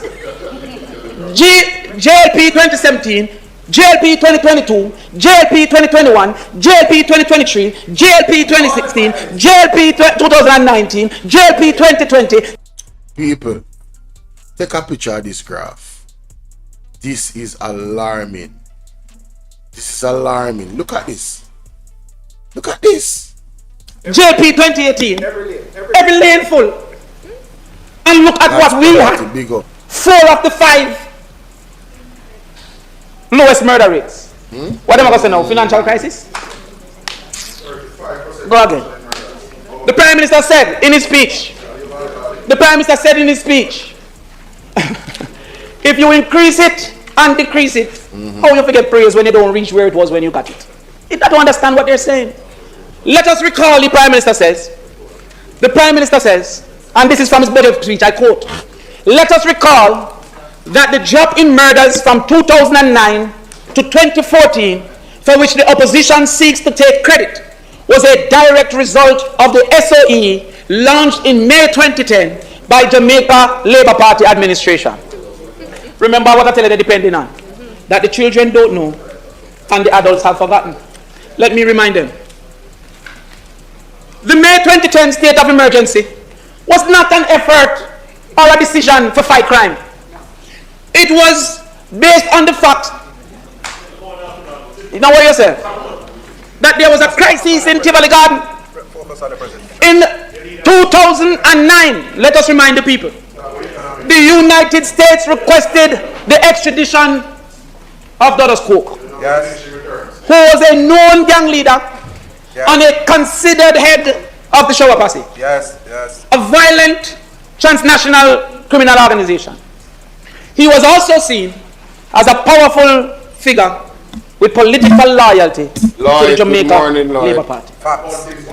Ready now. The government chose to delay from 2009 to 2010. The Jamaica government under Prime Minister Bruce Golding resisted the request for the extradition, including Andrew Holness. He was leader of government business. Yes. Andrew Holness was a senior member of the Jamaica Labour Party. Yes. The JLP then hired a firm. You hear what I said they did? They hired a firm to block the extradition. Manat, Phelps and Phillips. Hold on, I never knew this. They hired a firm to block the extradition. I never knew this. Very interesting. No, you don't have to elaborate. Yeah, point about it. Yeah, it's a point about it. Mr. President, whilst we all tend to be liberal in respect to presentations that are made by members, and I think that the comments, a lot of his presentation is irrelevant to the bill. It is irrelevant. Well, take the point there. We are in this chamber, and there is a standing order that says that presentations must be relevant to the bill, not relevant to any discussion that may have taken place or debate that have taken place elsewhere. Right? And Senator Crawford has been given wide latitude, Mr. President. And I'm asking Senator Crawford, you hear what the objection is? Yes. Must be relevant to the bill, related to the bill. Can I respond? Senator Brown. It's important. Is what you're addressing. I am addressing. That's not what, in this bill? Yes. Yes, right. No. Minister of National Security, everything. Yes. But can I answer, Mr. President? Because I want to finish. No, when Senator Brown and Senator Sinclair finish, I'll address but you. I want to finish, sir. Let Senator Brown go on. We have the 400 Ervils to go watch. Hey, Tavares can't manage Mr. Brown, you know. Tavares can't Senator Crawford, you sit down on the side of the chair now drinking water. You're not a champs yet, you know. Mr. President. But you see, I am the starter, you know. You get the picture? Yes, sir. All right. I don't want you to disqualify me. Don't disqualify me. I want you to, Senator Crawford, stick to the bill. Yes. Right? And with the greatest of respect, you have been given the latitude to 5 minutes past 1. I would appreciate I'm trying to finish the disrupting. No, man, Mr. President. You're encouraged. Can I respond, the sir? disruption. No, just continue, man. Just continue. Yes. Stay relevant and continue. Is this bill about the budget, Mr. President? Joy. Teach them again. Teach them, DAMIAN. Teach them. And in the budget. Is this bill about the budget, Mr. President? And in the budget, is there a segment for security in the budget? And is there a need for analysis of the spending? Yes. I am speaking to what the Prime Minister said was the reason for this budget being casted as it was. All right, Senator Brown, Senator He Crawford, said go on, man, these continue, things. man. So what you say now? Yo, they can't manage Crawford, you know, it's too intelligent, you know. All they matter about standing order and them something. They can't manage it. When him don't deliberate, you better than just lower him and make him go on. We don't want to hear this. The Jamaican government and the Prime Minister Bruce Golding resisted the request and hired a firm to block the extradition. This sparked domestic and international criticism, alleging that the government was protecting a criminal figure. Continue. Now what you say? Now when they decided to sign the extradition after pressures, because there's a whole SOE, what was that again? No man, where KD said pack your bags and go. There's a whole thing. There's a whole commission of inquiry. We can analyze it if we want. I don't have to go further. But barricades were set up after he was given time to prepare. By the delay. Barriers were set up. Police stations were burnt. And therefore a state of emergency was called.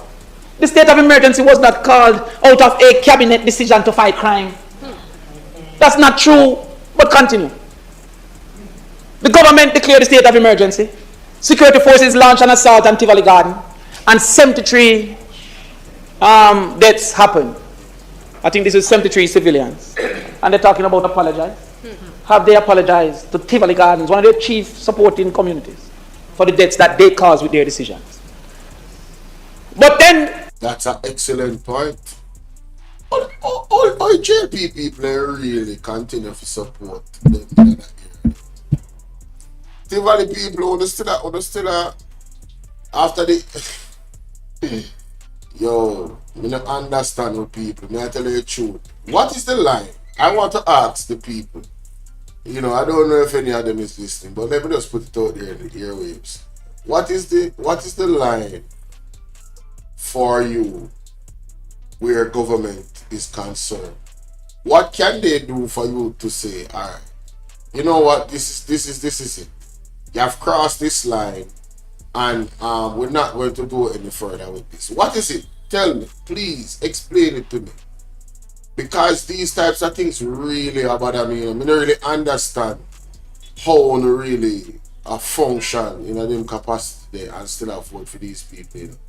Because if I was in that zone and it happened to me and my family, and I see my brothers and my sisters, you know, not necessarily direct brothers and sisters, but my brothers and sisters, you know, suffering, their lives sacrificed because of decisions, ill decisions of the government to delay giving up orders to the authorities. I would really have to evaluate my support for that party ever again. And I'm talking about ever again. This don't make no sense, Bridget. I don't get it. I honestly don't. Just explain to me in the comment section.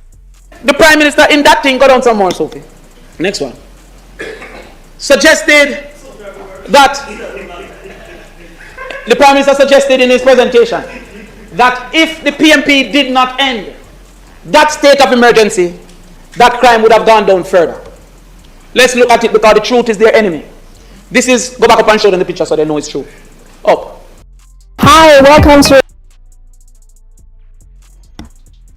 That's what we do. Information service that was being managed. Oh, let's look at it, because the truth is their enemy. This is, go back up and show them the picture so they know it's true. Up. This is from the Jamaica Information Service that was being managed by the government of Jamaica, the JLP government, in 2010. Let me read it. Go down, make I read it. The Prime Minister said the PMP ended it. How can we trust this man? It quotes, a resolution to extend the state of emergency, which has been in effect since May 23rd, was not approved in the House of Representatives Tuesday, July 2020. The resolution brought by Prime Minister the Honourable Bruce Golding sought to extend the state of emergency in the parishes of Kingston, St. Andrew and St. Catherine to August 21st, 2010. This is the sweeper. The resolution needed 31 votes for approval. But 6 government members, who was the government? The JLP. 6 government members were absent when it was put to the vote. Wow. The 25 government MPs who voted in favor was not enough, as the 18 opposition members abstained. So they needed their people, only their people. Only their people. Only their people. Is that gaslighting? That is gaslighting. I understand from analyzing the Hansard, and he can correct me if I'm wrong, that the current Minister of Justice, Delroy Chuck, was absent. Wow. Is the Hansard tell me now I love sue people? They get something to that. Alright, but good. Delroy Chuck, the current Minister of Justice, absented himself. He needs to explain to the people of Jamaica. Yes. And the Prime Minister, who was the leader of government business, with the duty and job to make sure the 31 was there, keeps repeating that the PMP ended the state of emergency. How can we trust this man? Go. There's no truth in them. And he says that all of Senator Bunting's achievements was due to 2 SOEs. Yet when he had multiple SOEs for multiple years, crime increased by 211 murders. Yo, this part right here really, when you analyze that, right? So the Prime Minister said the person benefited from SOEs, Bunting. And it's the reason why the crime in that time went down. But if you're going to use that logic, which DAMIAN CRAWFORD just did, and compare, well, you have had more than 2 SOEs under your watch, and crime is still not anywhere close to that figure. Yo, bro, you have more control. You claim to be more organized and all of this thing, and you're highlighting community achievements in the community of St. James. We have only had such and such murders, and this is phenomenal. And you use the SOEs, but guess what? At the end of the day, the criminals migrated, bro. The criminals left, allegedly, right? So the criminals are no longer in that area. I'm not talking about St. James specifically. I'm just saying as an example, because I saw a video the other day, right? So the criminals leave from one area allegedly and go to another area, and then you boast about bringing crime down in that area. It should be an island-wide effort of bringing down crime, and you cannot use it you cannot fight the crime with SOEs. It would mean that you'd have to shut down the entire country to fight crime, and you would suffer businesses. It cannot work like that. So in essence, the Jamaica Labour Party under Andrew Holness, they do not have a legitimate plan, to actually fight crime. I hear out the press say it all the time, and it's not like she telling them don't have no plan for really solve the crime issue. It's not a sustainable plan. It's a plan that violates our constitutional rights in terms of the SOEs, abuse of the SOEs, and the PNP had to take them to court for it. You know how much time you see on the news, the people them is balling over the SOEs, and them can't feed themselves, right? No man. Criminal elements should not be allowed to affect the people like that, right? Because the police them I want them to go out and go in, do them job effectively and reach home safely. You get what I'm saying? And the police them need to have their own license firearm too.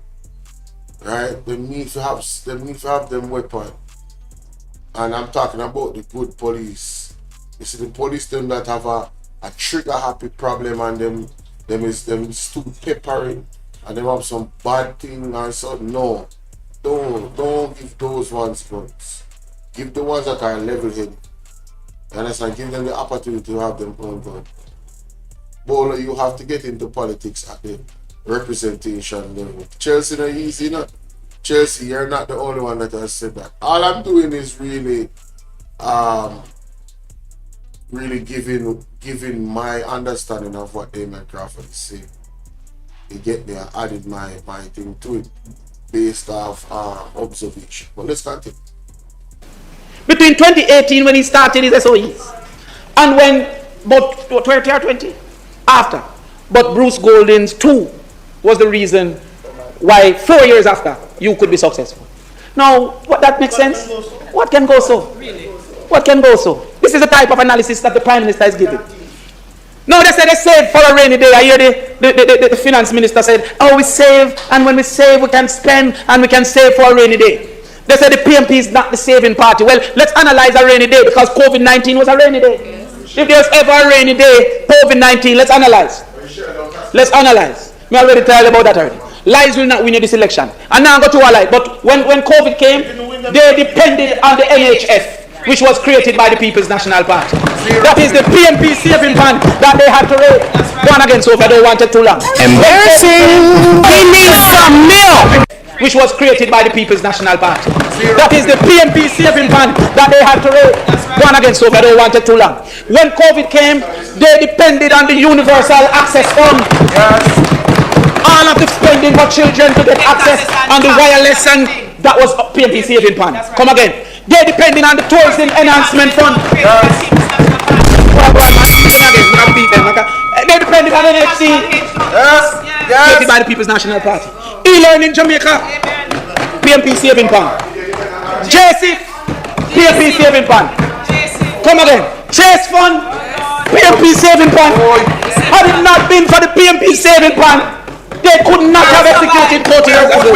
Where would we be? I give you heart. I rewarded Edward Siagafat. I gave him a plaque. He came to the dinner. He wasn't as what do you call it now? Biased as you. He came to the PMP while he was dinner, and I gave him a plaque. Look, NHT, created by the PMP in 1976. Oh wow, Chelsea, that oh my God, thank you so much for that compliment. Thank you, I really appreciate that. But you know, you're not the only one that has said that. But I would have to admit that I would have to, you know, I would have to go and get some certification on college education or university education. I would have to at least get a degree. And, you know, if I was to go into representation or politics, I would have to get a degree. Yeah, I would have to boost up my education profile. And of course, I would have to learn, you know, the intricacies of the government and how it operates, and you know, the constitution, or laws. You know what I mean? Those things I think I would have to be. I think everybody in the government should have some knowledge of those things, a basic knowledge of those things. Well, let's continue. Michael Manley. Jamaica Social Investment Fund, 1996, PJ Patterson. Chase Fund, 2002, PJ Patterson. National Health Fund, 2003, PJ Patterson. E-Learning Jamaica, 2003, PJ Patterson. Tourism Enhancement Fund, 2004, PJ Patterson. Universal Access Fund, 2004. Did you see Antonio's name up there? But that wasn't a source of fund. So it wasn't the saving fund. But it's a program that they're depending on. But I'm showing you that how is it that the band raiders are saying that they're better than the farmers of the corn? Them are reap the blows and skirt fruits, but don't want to give credit to the farmer. What can well, no, we're going to some ideas galore. Hurry up, Ideas galore. First they said, my goodness, Damian. I have no idea. What's stupid? Calm down, Damian. Argument. Well, no, we're going to some ideas galore. Hurry up, Ideas galore. First they said, we don't have no idea. What stupidity is that? How could a collection of over 4,000 people have no idea? But they say we have no good idea. Just say what Northern is that? Yes. What madness? No, when we link them with ideas now, they say it wasn't costing. I want any Jamaican to go to the presentation by Andrew Jonas in 2015 in this parliament as leader of the opposition going into the election and tell me where his costings were. Just go and look back at that 2015. I don't need to tell nobody nothing. Right? It has never been. The itemization of each project in the Hi Dion, how you doing, Dion? Salute to you. Leon Bernstein in the building, one of my day one. Salute to you, Leon. Opposition leader's speech. Never be. Give me a chance. Come now. They will steal some ideas. Ready now. Minister Williams' assumption. Minister Williams says that the opposition promised daily lunch meals at primary and secondary school for all children who are in need. I want you to listen to that, you know. It's a quotation to say for all children who are in need. The government currently spends $9 billion for 200,000 children to get breakfast, snacks, and midday meals for 190 days. If anything is put in this country at risk, it is this minister that is putting this country at risk. Why we know this minister is putting this country at risk, Minister of Finance? Because her cost analysis don't add up, the maths is not mathsing. If she should spend $280 per child on 200,000 children for 190 days, that is 10.6 billion. The budget is 8.98. So already she has billion, 1.66 billion shortfall. How much other bad maths is in this budget? How much other bad maths? At $200 a meal for 190 days. It is either they're lying on the number of children, because it would be 168,000, or they plan to feed 31,000 fewer who need it. We go again.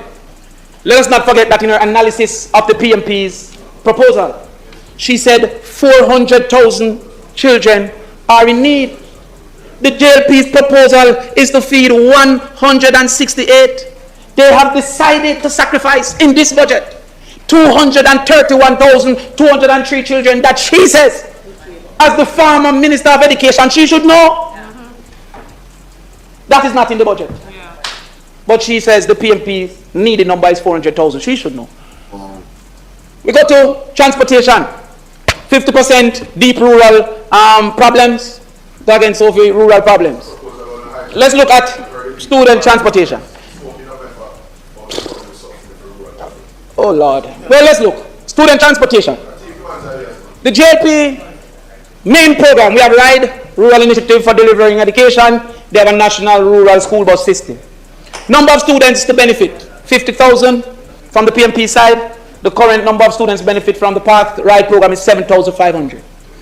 Allocation per child, 2,500 per week via school operators. So, for example, the Dean of Discipline or the Guidance Council will recommend a child who they see not coming, and they will say, you know, this one have some troubles, and then the analyst will go and analyze it. Their method, they just catch a bus if you catch a bus. Phase detail, the JLP said that they'll phase it in. Coverage focus, island-wide for the PMP, the JLP is picking 1 and 2 parishes. The role is to reduce absenteeism and improve access. Next one, Sophie. Housing policy. The PMP NHT, we will stop taking the money out of the budget. And they have made heavy weight of this one. When the election is called, after today, the 11 billion from the NHT budget would already been taken out. Therefore, the Prime Minister, to be Mark Gordon, has made a commitment that he will take no further funds from the NHT. People who are activists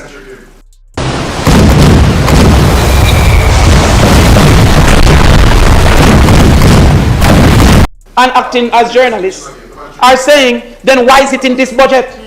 But Prime Minister Andrew Holness said he's building 7 town centers. None of it is in this budget. None. Not one. But nobody asks why is he talking about that in this budget. There's never been a conversation of a budget without painting an overarching view. Chelsea advocating a bad. Chelsea said degree is not a requirement to get into politics representation. Political representation. I think that you're being modest, but I take your point. I thank you. Yo, the key is to be humble, you know, man. You know. But yeah. At the same time, we have a balance, you know, of what we will do. But let's look. Affordability, I love that. Yeah, man, about 3 slides, not 2? 3 slides. Mr. President, might the Senate be permitted to sit beyond 1:30 to complete the business of the day? Senator, the question, you have heard. Those in favor? Those in favor? Those in favor? Aye. By the way, let me just remind my taxi drivers that the PMP's transportation plan to use taxi drivers to put money in the economy and provide growth. the JLP transportation plan trying to buy bus to compete with them. Make we tell them. Ready now. We have a rent-to-own plan. The rent-to-own plan has been continuously conversed upon. This is where if you don't have access to the money, you can go and rent a house, and a portion of the rental will go towards your mortgage, to your down payment, and eventually the rental become a mortgage. When that lick them don't know what to say, they have no plan. Young buyers get support, $1 billion fund to give the young buyers $500,000 as a deposit help, so that you can go forward. They have none of that. Informal settlements under POSHA will be reviewed. They have nothing like that. Come again. Under housing policy, we also said we're going to have better things for the teachers, but under housing policy, Andrew Holness said in his presentation, Prime Minister Andrew Holness, Dr. Andrew Holness, under the new social housing program, 208 houses have been delivered. Let us do the maths. This program that he takes a picture every time he's giving over one. The one picture. If PJ Patterson was to take a picture of a house, he would take every day for about 30 years. But listen, no problem. For 30 years, what's a Bolos on outside toilet? What kind of food? You know what? Let me not be tripping to that waste man over there. The same Prime Minister, Dr. Michael Holness, he estimates that the need is approximately 6,000 houses. If he has built 280 houses in 9 years, it would take 193 years for him to build 6,000 houses. How is that policy to be celebrated? It might be for this reason that the Auditor General, said that this is a duplicated program that didn't need to be done. And then he responded to say, she either what like she not sense, but basically disregarded her statement. Yes. What can you? 193 years? You got to wait. That don't make any sense. Go again. Tertiary education. I have some students here. University education. There's two left. Now what you say? Student loan. The PMP says we will cap student loan payments at a manageable % of your income. We will suspend payments at the period of unemployment. And there will be no penalty. What the JLP says. We will extend the loan payment years. So if they extend the loan payment years for $3 million from 7 years to 10 years, it will move to about 39,000 from 46,000. Now if it not work, where you going to get the 39,000? The PMP is better. Of course, the PMP is better. The PMP has also said that we will do a loan default amnesty. So that those who are in arrears and have big penalties, we will remove the penalty and make arrangements. I have seen it for businesses, I've seen it for water, I've seen it for life. Why not for students? What the JLP said, not at all. Scholarship access. The PMP said the first person in every family that matriculate to the university will be given a scholarship. That is 6,500 based on our calculations. What the JLP said. In his speech, Andrew Prime Minister said he'd give 10 scholarships for construction. 6,500 compared to 10. Mighty God. The PMP is better. Teachers incentive. The teachers will get student loan relief for every year that they remain in the classroom. Because we must fight to maintain our teachers.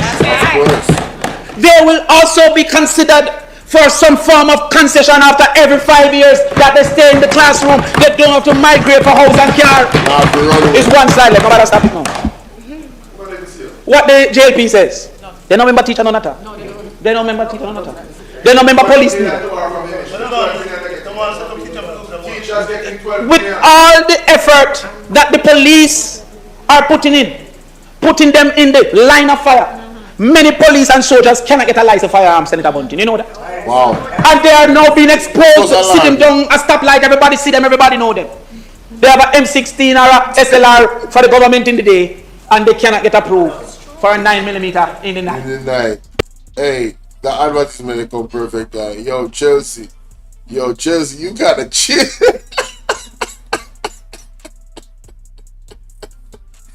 Chelsea said, Bolo, we have a mayor in St. Thomas who can't read, and the mayor of Portland can't come.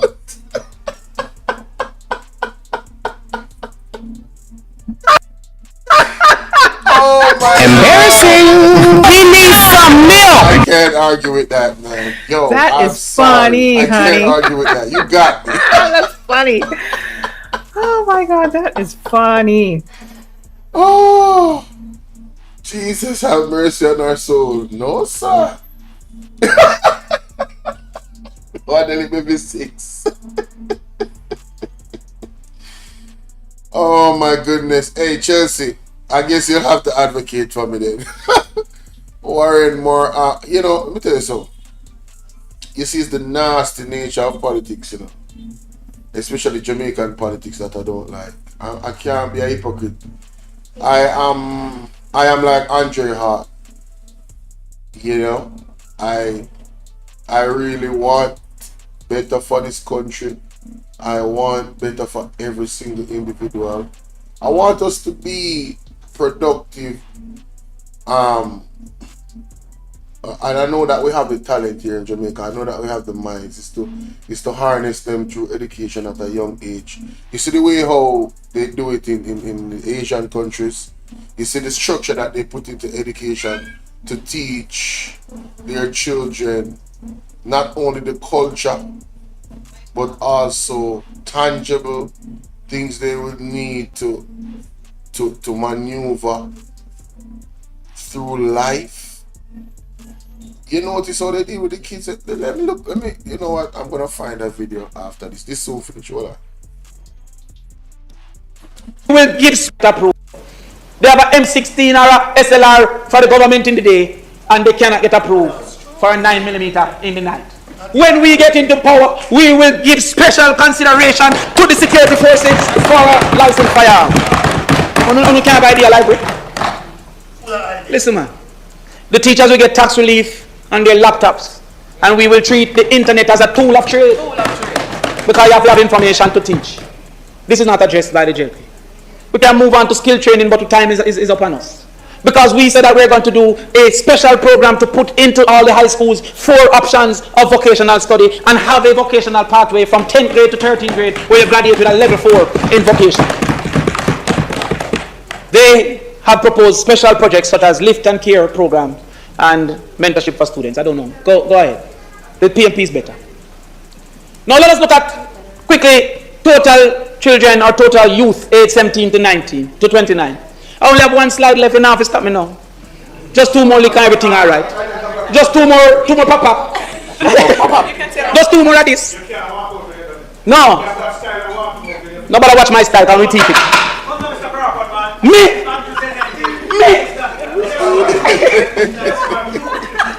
Every style me have them teeth. So don't watch me. Can you see how them teeth my belly big? None of my opinion them belly not gonna be good food in the school. Good food in the schools. No man belly, but children will be alright. Ready or no? Watch the man belly. The government have made heavy weather in this budget. That they have a program called Lift. 500 children per year. Every year they will do 500. From the age 17 to 29. What is the number of persons in this age cohort? Using an average of 36,000 per year. This is taken from the Minister of Finance. That is 468,000 children in the age group 17 to 29. The government has made heavy weather of a program that is going to do 500. So therefore 500 will be lifted and 467,500 will be left. So 500. No, this was alarming. Total people aged between 17 and 29. And in the program that the JLP put forward, ladies and gentlemen, 500 a year would be helped. Yes? 500 out of the 468,000. I want you guys to keep in mind this number right here. Screenshot that. 468,000. We're going to go back to it. 100 will be left. And over 400 will be left. She said, they said they have other programs. They have another one where the Prime Minister said, and I'm quoting, heart. Every time I do that, the advertisement is coming. No, let me read the Prime Minister quote first. Heart, which is Heart Trust, will be proactive in finding you, this is the person not engaged, and bringing you to the well of training. If our economy is to grow, we need every able-bodied man and woman who is able and capable to enter the labor force. That's what he said. So, with the Prime Minister saying that, right? Let me screenshot it too, because now if we go back to this now, this is our show by itself. This right here, sir, is a whole show by itself. We can have a conversation around the statements and the math that is employed to show you the words don't match the actions. But let's continue. He said, remember, I just show you we have 300,000 who decided in the night. The program that he has targets 1,980, 30 per constituency. How can you say that you are going to make a big thing and the advertising budget would have bigger than what they're going to pay to them?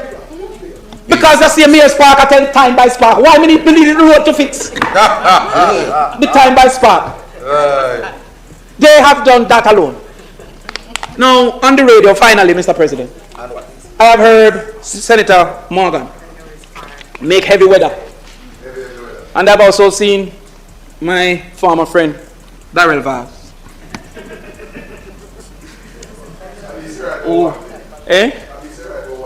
That is my former friend. But I still have to try to help him because he can't come past 10 without backstopper. So I have to send some backstopper. Think come. Say that it will cost $1 trillion to fund a first in the family scholarship. Senator Morgan said that the PMP is backtracking because we said one per household.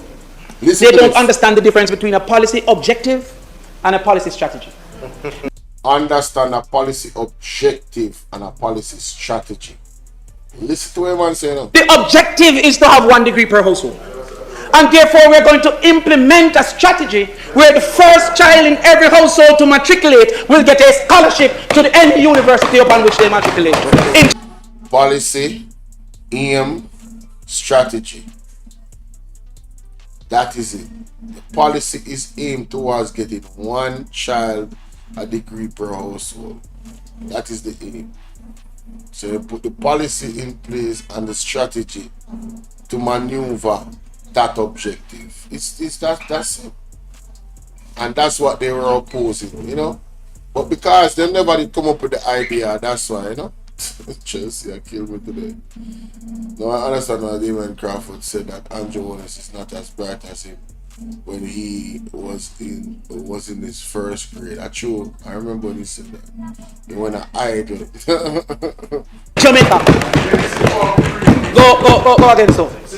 Go again. You don't have no bashment. All the children are left when they get up. Don't tell me already. Go again. Sophie, do this something quick.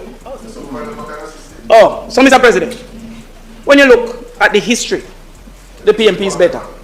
When you look at the present, the PMP is better.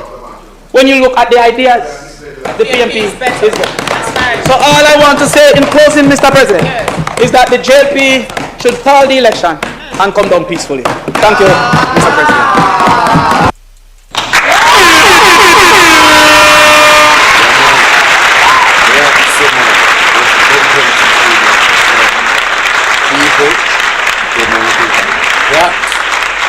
Now, we are go back to this thing, this graph, I have to make a point. Seeing people don't follow me. Just follow me for a second before me go to the other thing. You know, so me I do a marathon this morning, you think I joke. From last time, if you do this, you know, but this video was not, hey, what are you doing, Sassy? This video was not, I couldn't find the video. Couldn't find the video, you know. The video was not working out at all, ladies and gentlemen. First things first. Look at this. This is where a Chinese, right? Look at the children. Look at what they're teaching them. Look at the little shovels. Teamwork. You see that? Creativity. Building. Whatever their passion. And they make them do multiple things so they can find out. That's survival right there. Cooking their own food. These are babies, you know. You understand? Look at that. So this is what they do. So when I tell you that, you know, we could incorporate these things in our own educational system. It's facts. Talk about sports. No, they are not the most athletic. But to compete in that, you see how early they start teaching their children certain things. Look at that. Come on, man. Come on. It's not always those who have the best talent that excel in it. It's those who have the best discipline. Understand? And discipline, learning discipline starts early. Look at that. Alright? Alright? Alright? Japanese independent kids. What kind of different? Just I'll put one more this video and then I go to the calculator. Oh yeah, here we go. Kindergartens eat, sleep, and play games. Kids in this Chinese kindergarten do laundry and cook, learning self-reliance. They have outdoor stoves proportionate to their height, and they make their own meals every day, from washing and chopping vegetables to cooking. They eat. You hear that? I'm telling you something. If you're not careful, them Asian man take you on the husband here. You remember good. Cause from them a little pick me and see what them teach them. Teach them how to cook. All of these things. So, hey, make them own a clothes. Mighty God, what a asset. Their own cooked meals with such gusto you'd think they're licking the plates clean. After eating, they voluntarily clean up and even them. My goodness, gentlemen. The man they might have take with the woman them. You look on this. Line up to wash dishes. The principal assigns tasks based on the kids' interests to foster their hands-on skills. They start working right after meals, making baskets or knitting scarves for themselves and even using sewing machines to make clothes. They embroider, weave mats, and even make their beds. They're taught independence from a young age. The older kids can cook a meal from scratch, and the younger ones are adept at kneading dough from scratch, you know, and making pancakes, making chefs jealous. No, ladies and gentlemen, you might say to yourself, but they even, you know, this is teaching this in school. These kids can grow up and own their own business. If you harness these kids' talents in cooking, you might have find a gem in the pool of children. So this one right here really excels at cooking. Next thing you know, them harness that passion, and then years down the line, them have a chain of restaurants that is recognized globally. I'm just saying.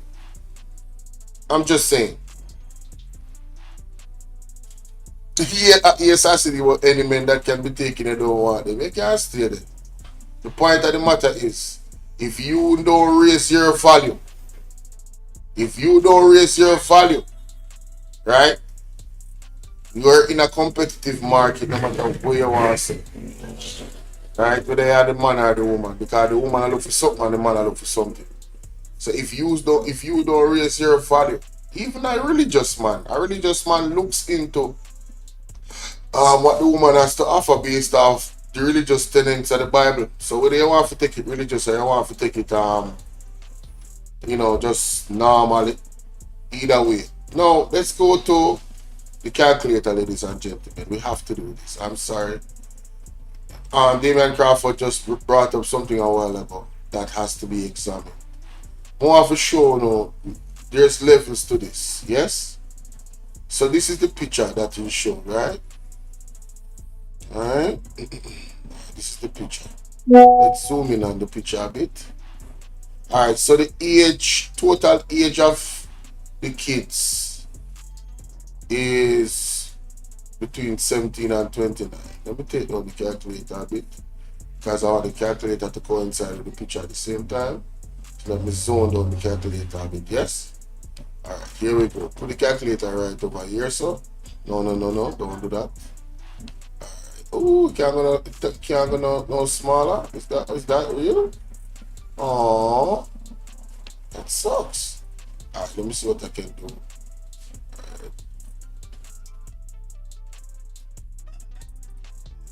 Man, I guess I can't do anything else. I just have to work with it the way it is, yes?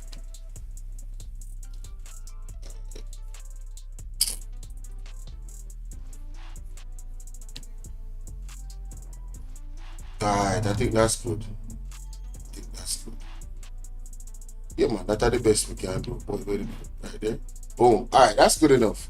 So you see, Andrew Holness says, heart will be a proactive in finding you and bringing you to the well of training. If our economy is growing, if our economy is to grow, we need every able-bodied man and woman who is able and capable to enter the labor force, right? Now, he understands this. The target is 1,980. So he understands for the economy to grow, they need to every able-bodied man and woman who is capable to enter the labor force. So why is the number 1,980 if he understands the importance of getting well-needed, able-bodied women and men that is capable? When you look at the amount, which is 468,000, right? The LIFT program is going to target 500 a year. 500 a year is going to boil down to, after 5 years, 2,500 persons benefiting from this program. How many people ain't gone? People, I'm not finish yet, you know? I don't want to look a bit, man. I want to run go. Anyway, can't stop on for a run. Who is here is here. Because I have a next thing to cover. When you divide this by 100, you're going to get 1% of the figure. 1% of the figure, 468,000. 1% of 468,000 is 4,680. So the target number of Andrew Holness way to boost growth in the economy is less than 1% of the actual number of aged between 17 and 29 that will be affected by LIFT. Needless to say, this 1,980 is not really moving the needle for the 468,000 that is actually in need.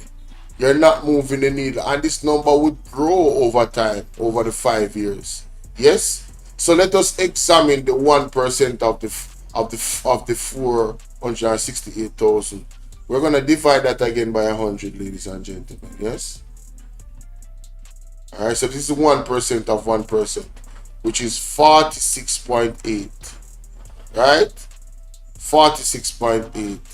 So we want to find out how much 1,980 is percentage wise of that 1%, right? So now we're going to divide 1,980 by 46.8 and see how much times I get, right? So the 1,980 is actually 42% of the 1% of kids are individuals between 17 and 18 that is actually in need of being targeted by the Care and Lift program. 42% of 1%. Not even 0.5% of the body of people that need help is going to get the help from the Care and Lift program. Can we be honest and say, ladies and gentlemen, that is actually not a sustainable or effective target audience in terms of the pool that you actually have out there? Can we all admit that? Labor rights and PNP, I think we can all come to the agreement that is not the government really affecting the economy with a 0.4% of that total number of people being affected by the program. They need to target more people. They need to target at least 15 to 20% of that I know say 15 to 20% minimum. 15 to 20% minimum needs to be targeted. If you're not reach that amount, you're not doing nothing. I'm sorry, I'm just it's not mathing. And then remember in the pandemic, not the pandemic, you remember when Beryl hit, I remember Floyd Green coming out and saying that that they're helping the farmers, and there's 48,000 farmers that had issues, being affected by burial, and he was saying that they helped and they aided 500 out of the 48,000. And I'm saying to myself, wait a minute, the last time I did math, that is little over 1% of the 48,000 that was helped. So how are they boasting about stuff like that? How are they acting as if that 200 to 300% increase that they got is validated by their work? You get me? I'm telling you guys, man. I couldn't believe that a learning game worked so well in real life. When they really do the numbers and you pay attention, it's not even funny, man. It's not even funny. Watch Andrew. Yo.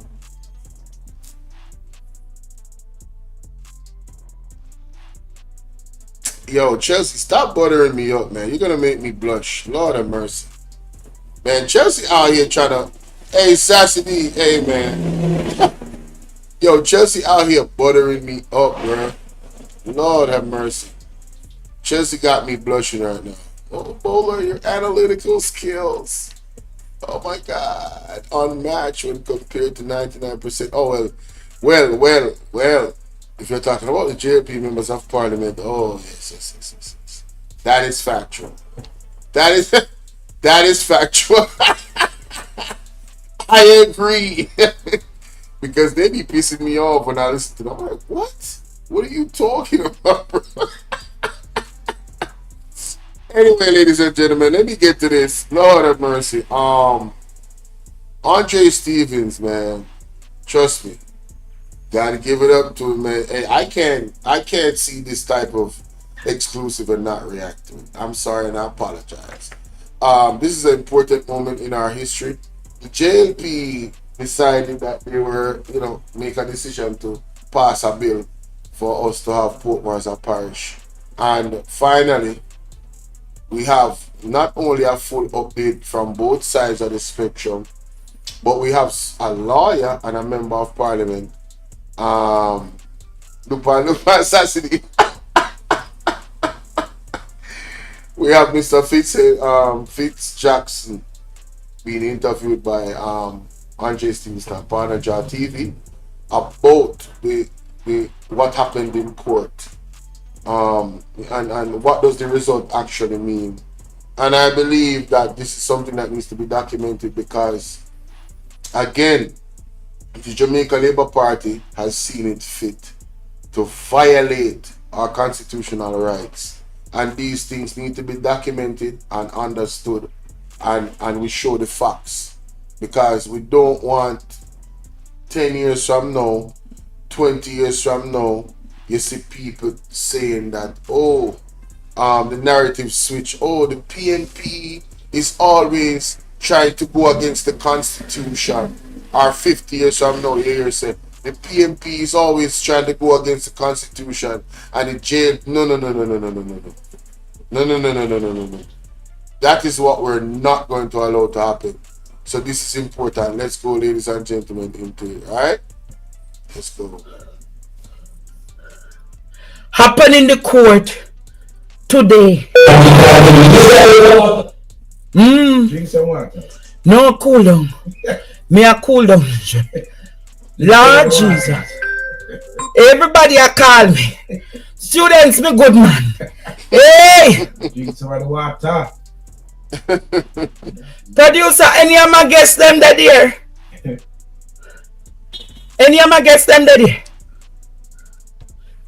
You know, let me address something, but I don't really have to address it, but let me address it anyway. You know, there's some people that came into my, come into my chat and my comment section, yes? And they want to throw around the word fish in regards to Andre Stevens. Oh, fish platform and suggest that I'm a fish to, I guess, to have me not cover his material. Listen, I don't know about the man, whatever is happening in his personal life. I don't know about that. You understand? What I know is that the work that the man is doing on his platform is important to the liberation of the people of Jamaica from this wicked and caring government. And it's with that I choose to use that material, ladies and gentlemen, and point out some exclusives. I do it with everybody. I mean, listen, not to call anybody name, but we're living in a time now where a man can't say them married. You don't know if that man is on the down low. Alright? You don't know if that man is on the down low. And if anybody is on my live right now from the Kwame Brown bus live sector, I don't know how true it is.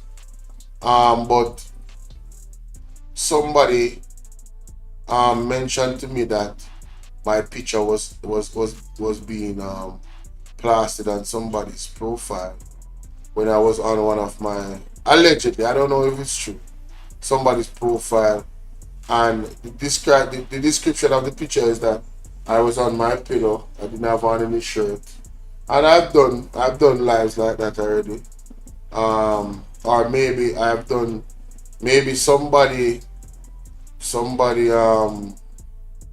that I spoke to on video call, you know, I don't know, but whatever the case might be, I've done some small lives like that when I was not at this location. The point of the matter is, you have grown men that are married that allegedly would take a picture of another grown man while on the internet, yes, but you're married. Why do you have time to have a picture of another grown man in your phone? You saw it on a video, you screenshot it, and then you kept it to use it on to do some type of clothing thing. When nothing on the video is, nothing in the picture, you know, is violating YouTube rights or whatever. But at the same time, isn't that kind of sus? Isn't that kind of weird for a man that is married to do that? So, you know, if this is true, what I was told, because I refuse to watch haters' platforms. If you don't like me, I'm not coming to your platform. If you try to tear down my name, I'm not supporting you. I'm not giving you a minute of watch time. I can tell you that right now. It's not happening. You understand? I drown and starve and make the enemy die for thirst. You get me? Yes. Make them throat parch. We're just gonna keep elevating and just doing better and better and better. The point of the matter is that not because somebody is married and you think say them is, you know, them is straight. Yes. The down low people them crazy. So I'm gonna leave Andre Stevens alone. Alright, the man is doing excellent work, and that's what I am focused on. The excellent work that he's doing in liberating, helping to liberate the minds of the Jamaican people. You understand? So let's continue. Mr. Fitz-Jacks. So them up today, you know. Yeah. Court and March 28 to iron out issues of opposition and carrying our guests tonight. Hey, back to the opposition and the government are expected to go back to court on Friday, March 28 to iron out issues surrounding the Portmore Parish plans. It comes after the court placed a temporary injunction on the matter, preventing the law from taking effect until the matter is heard. The opposition filed the lawsuit over a week ago because it says the proposed boundary for Portmore to become a parish would be a constitutional breach. However, speaking in St. Catherine on Wednesday, arguments that in the opinion that the constitutional rights of some citizens will be breached. A nonsensical argument. In going further, South Central St. Catherine Member of Parliament Dr. Andrew Wheatley stopped short of saying the government will not be reversing its decision. The parish is already established. And remember, the highest court of the land is the Parliament. Stop the cap. Stop the cap right now. Stop the cap. No bullshit, bro. This man, did this man just say the highest court of the land is the Parliament? Hey, who mans is this? Oh, mans is this? Something not right, my wisdom warriors. Something is not right. Tell about them. All lies will be exposed. That's all. And anyone who takes that the wrong way, know why they take it the wrong way. Yeah, I'm gonna make Mr. Fix deal with you. That is something to be noted. The highest court of the land is the Parliament. Once you create laws that does not abridge the constitutional rights of the citizens of Jamaica. In regards to the boundary issues, he said the technical experts already gave the government the green light during consultation, and he said all the other concerns can be quickly addressed. For instance, in February, the Electoral Commission said it wrote to the Parliament twice advising the members that the Portmore parish boundary may negatively impact the Constitution because some electoral divisions would cross parish boundaries. The Parliament is empowered to establish parishes and parish boundaries. Having established a parish, it is the responsibility of the Electoral Commission to ensure that no constituency straddles more than one parish. What that means is that you cannot have a constituency in part of it in St. Jackson and part in the parish of Portmore. And it's their responsibility to do that. It's a simple process. Still, it remains unclear how soon those issues will be fixed. Alicia Williams, TVJ News.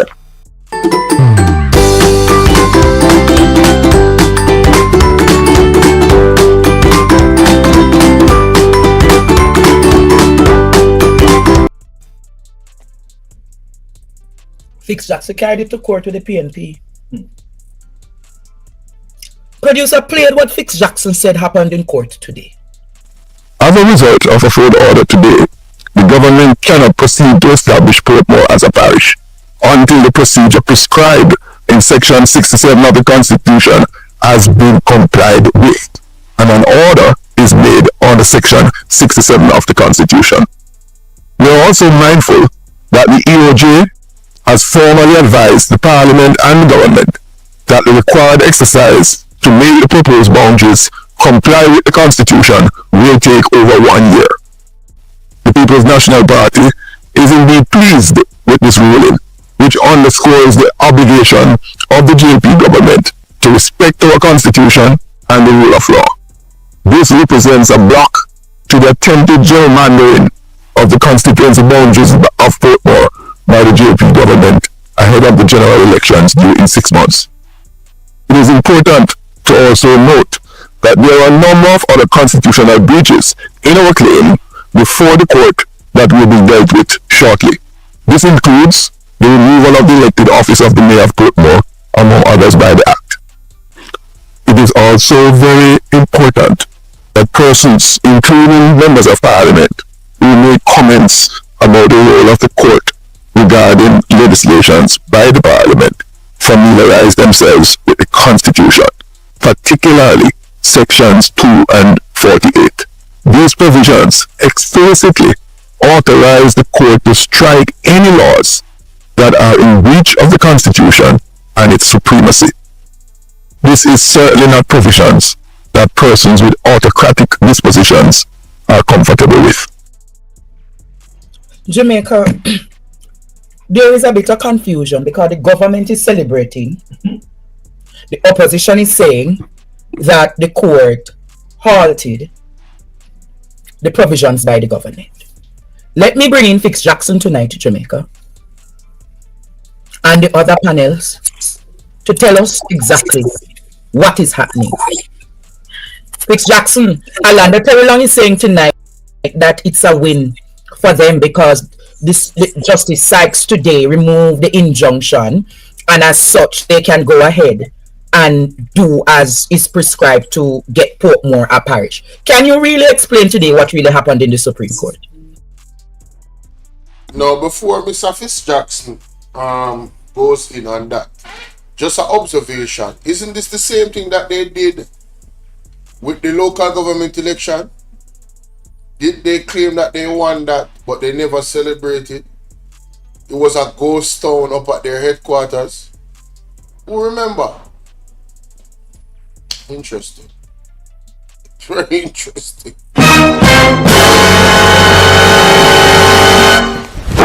Emotional damage. Good evening, Andre. Good evening to your team. Yes, sir. Good evening to your listeners across the world. I've come to learn myself that your program is not a local one.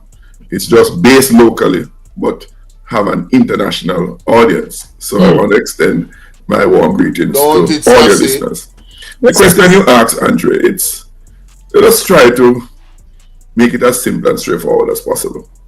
When we went to the court 2 weeks ago, in the claims that were filed, among a number of claims in our submissions, first and foremost amongst them is the constitutional breach that will occur should the law passed in Parliament come into effect, which is, as the law was written and passed, yes, if it comes into being, it will establish a parish boundary, that of the new proposed parish of Portmore, that cuts across two constituencies that are established in law. All constituencies in Jamaica have defined boundaries, and they are legally constituted. Yes. And so if the law passed or about to come into force, it would be in breach of a particular section of the Constitution. That is 67, section 67, that says no constituency should or can straddle two parishes. So because of the gerrymandering intent of the parish creation, the JLP drew a boundary that cuts off certain communities that predominantly vote PNP. Some in my constituency of South St. Catherine, and some in the neighboring constituency being contested by Raymond Price, the PNP candidate. Now, if that boundary should prevail, a breach would immediately occur. And that is what brought urgency to the matter. Because from what we learned, the government had proceeded to pass the bill in the lower house, in the Senate, and it went ahead and had the GG's assent, and the last step left was for it, the appointed date to be set by the minister for it to come in effect. Now, those three steps, the passage in the lower house, the passage in the Senate, and the assent, all of those took place within a period of about 3 weeks. So the Governor General even signed off on it? Yes.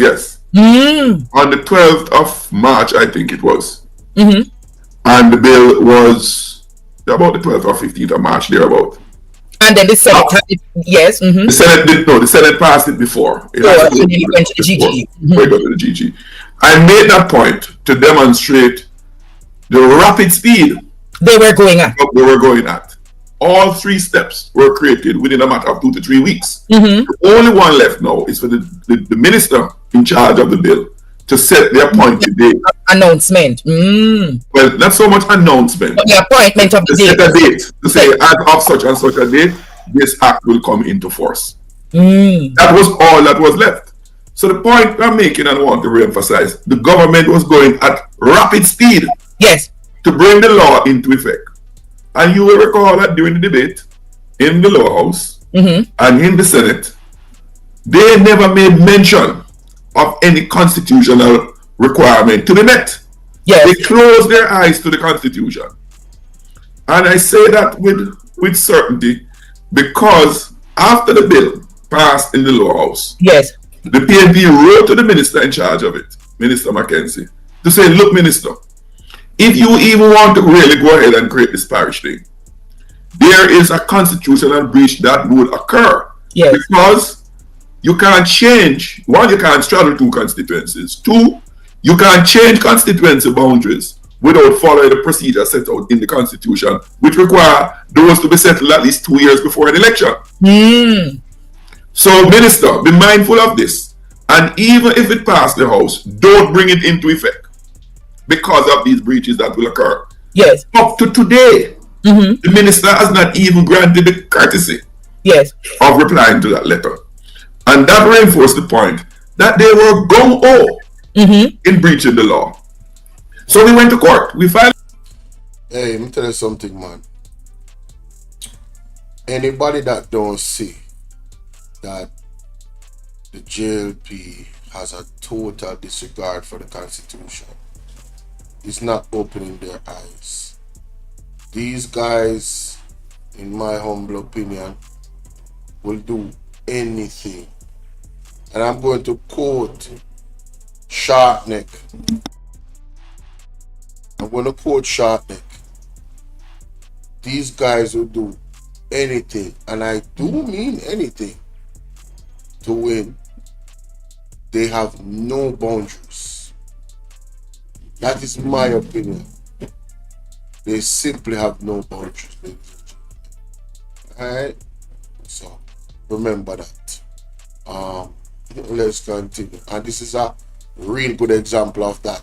What happened in this court case and with this parish bill business with them go out with. The matter in the court. It's a court, look at what is happening. An urgent matter, an urgency is occurring here. The Constitution is about to be breached. And so the lawyers filed what they call an affidavit for urgent hearing. Which went on the mining on behalf of the team. And the court, as it usually does for urgent matters, convened the sitting within a matter of 3 days last week. Having put the matter before the court and to see what is about to happen, the court said, no. If this becomes law on the surface of it, it will be in breach of the Constitution. That's what the court said today. No, that's what the court said back then. Last week. Last week. And the court went further and said, but I mean the AG representing the government said, well, you know, Judge, we never really intend to breach the Constitution. We never really intend to bring it into law. That's what the Attorney General said. Yes, we never really intend to bring it into law yet and breach the Constitution. And the judge said, well, will you give an undertaking that you will not sign it into law if what you say is true? And I said, well, we can't give that undertaking because we have no such instructions. So the judge said, well, if you can't give an undertaking, well, I am going to issue this order to forbid you from bringing it into law, given that it will breach the Constitution. That is what the judge said today. No, that's what the judge, according to today, that's what the judge said last week.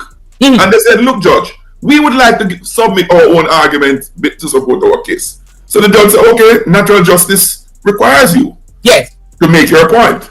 So until you make your point, the court will forbid you from bringing the law into force. Hence, the interim injunction was issued last week. Interim. And the court said, until we hear what you have to say. So we got an interim injunction last week to say everything remain as it is. You can't bring it into force until you come back before the court to make your case. So they came back to court today and they said, well, Judge, we really don't intend to break the law, to break the Constitution. So, Judge, so court, we will give an unequivocal undertaking that we will not bring it into force. So the judge said, okay, now that you are prepared to say that you will not bring it into force, as per instruction from your minister, I will now allow you not to do that until you comply with section 67, which is the constitutional requirement to not have any boundary that breaks constituencies in two. So when the gentleman on the other side says they win, what happened today is that an injunction that says you can't bring this into law, they come today and say, Judge, we will do as you wish. And we are giving you an undertaking, court, that we will not do it. So the judge said, okay, since you are pledging unequivocally that you will not breach the Constitution, I am so allowing you to go ahead and do what you want to do until you comply with the law, which is really what we said at the beginning. You can't do what you're doing and breach the law. You have to do it in keeping with the law. So the court has upheld our position. So I just want to know, Sir Fix, if they came today and said forthwith that they were going to sign it into law, then the injunction would be upheld.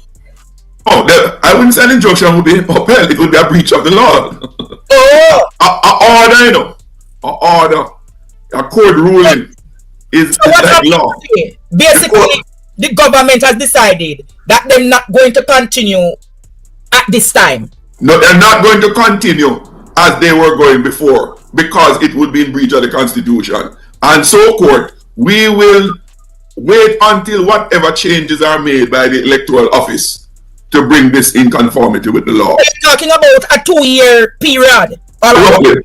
At least, well, you know, bear in mind that the EOJ, not the PNP, not me, the EOJ said in its letter of June 12th, of February 12th, to the clerk of the House and the government, that for them to make the changes to comply with Section 67, it will take over 1 year. And you know what is supposed to happen in September. Oh, yes.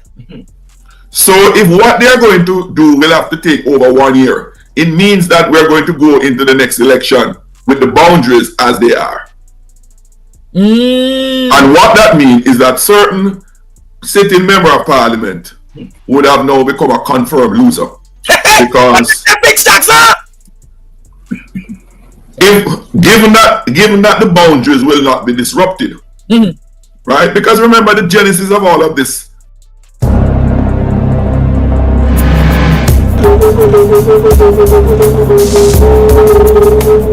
In the heart of Montego Bay, Jamaica, you will find the Montego Bay Convention Center, the first of its kind in the English-speaking Caribbean and winner of the World Travel Award for the Caribbean's leading meetings and conference center. The center occupies over 142,000 square feet or 13,000 square meters.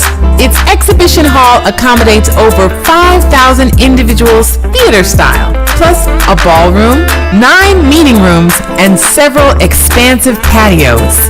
Created to host multiple events, each space has its own entrance and private function area. The center also transforms to host those romantic getaways or special events. A team of dedicated, driven, and passionate individuals work assiduously for the success of your event. The Montego Bay Convention Center, world-class service. Was told to us by Mr. Warmington. He said these boundaries that we have got now and we are putting in place is to make sure that we don't lose certain seat. Well, he is not getting the boundary that he wants going into the next election. So, well, even if you're a blind man at midnight, you could see that crystal clear. Raymond giving him a problem over there. Well, he knows that. And Andre, that's why the fight was so much to even breach the Constitution. Yes. In order to secure that seat. But another dimension to this action, you know, that Mr. Warmington told us publicly. Yes. Is to create the parish to cut away Portmore from the rest of St. Catherine so that they can stand a chance to control St. Catherine Municipal Corporation. Yes. That's where the gerrymandering comes in, where the incumbent government uses its parliamentary authority or majority to create political boundaries, in this case both a parish boundary and constituency boundaries for their advantage. Mindful too, you know, Andre, that for over 45 years now, yes, over 45 years, all political boundaries, be it constituency or divisions, are done by the EOJ, not the political party in office. Over 45 years. And for that reason, and Bolo wanted to change that. And Mr. HOLNESS want to change that. And we know what used to happen before that 45 days. 45 years. Where we had almost 1,000 people murdered in Jamaica. And many other injuries.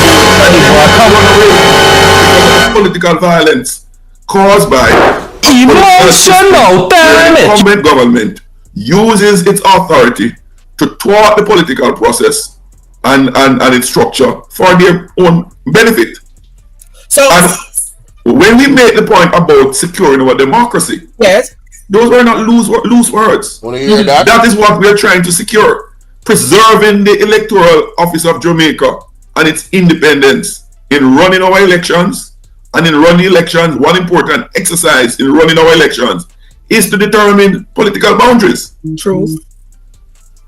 So it's a very, very serious matter that goes beyond an election and really goes beyond a particular seat or two here or there.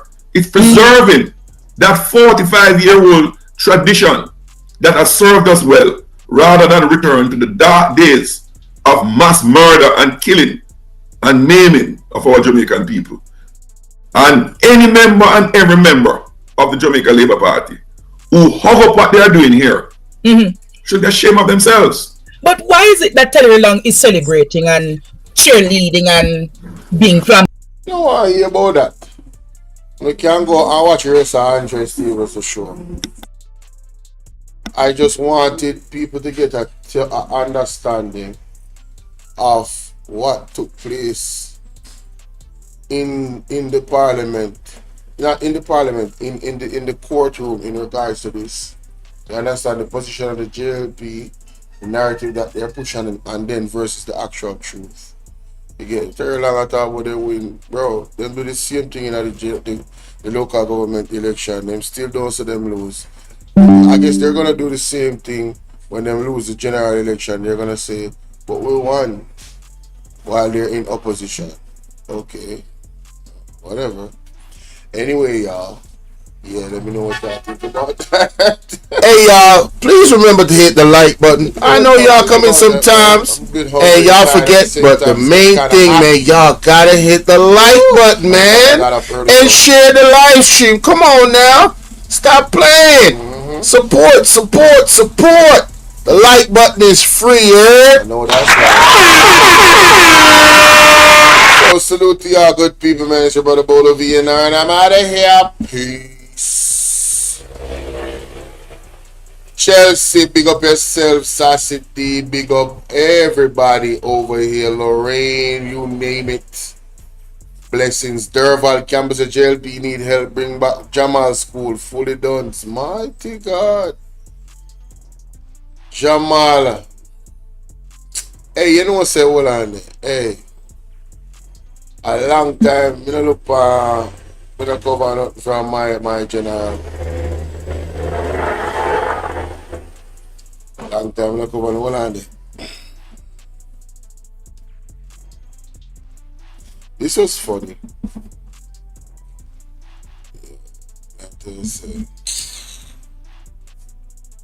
Talk Your Mind TV. Talk Your Mind TV. Yo, Talk Your Mind TV, I dropped some serious information from the other day, you know.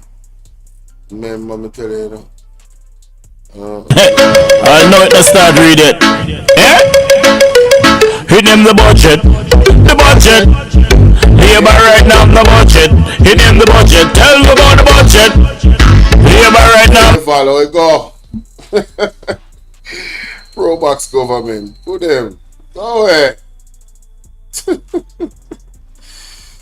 Lord have mercy. People, let me tell you about the budget. The budget. Labor right now in a budget. Hold on there, people. Hold on there. I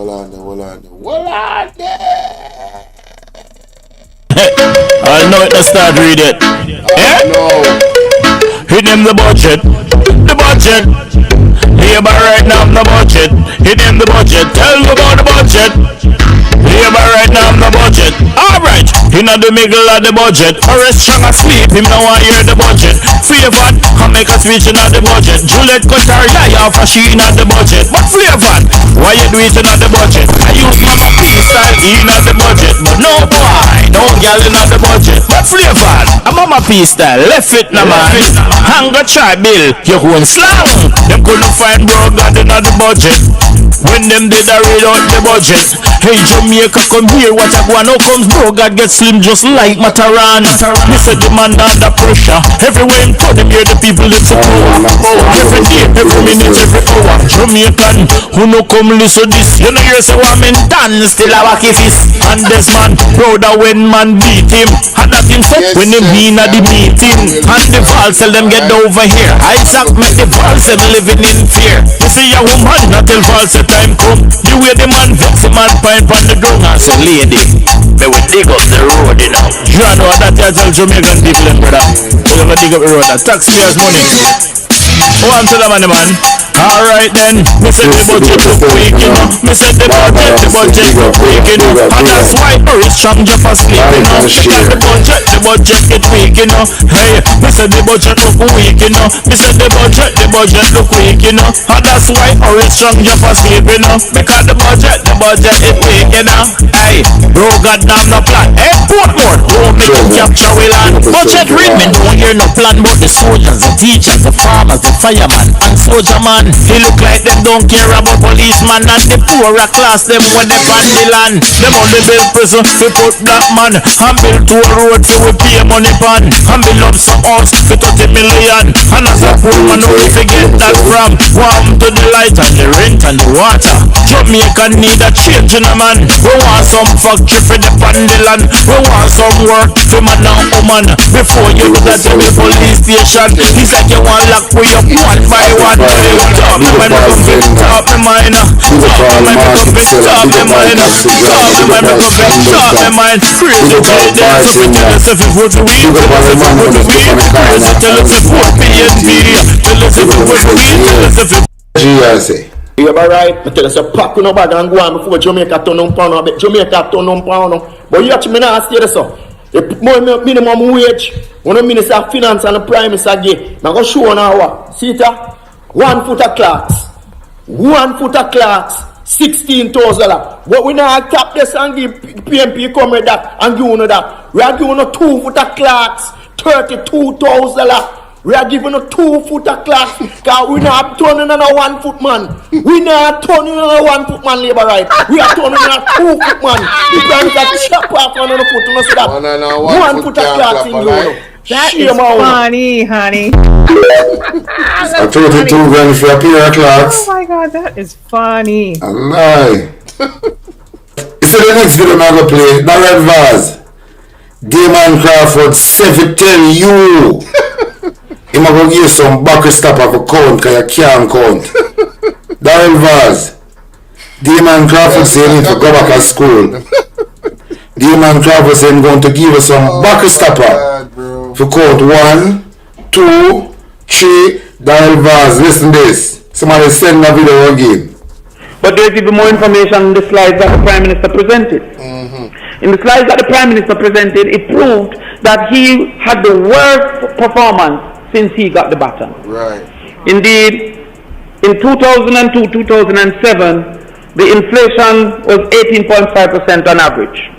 The Bruce Golding government received the baton and reduced it by 6.2 percentage points and carried it down to 12.3%. The Portia Simpson Miller government got it and reduced it by 6 percentage points. Andrew Holness got it. So he's making a big deal about look how me fast when it's by 6 percentage points. Yet they tried to convince man like this exists beautifully. My friend, they're way around the corner. But I think they're coming behind even Edith Dalton today. Edith Dalton will beat them. So with the baton, he has done the lead. And I've also seen my former friend, Darrell Vaz.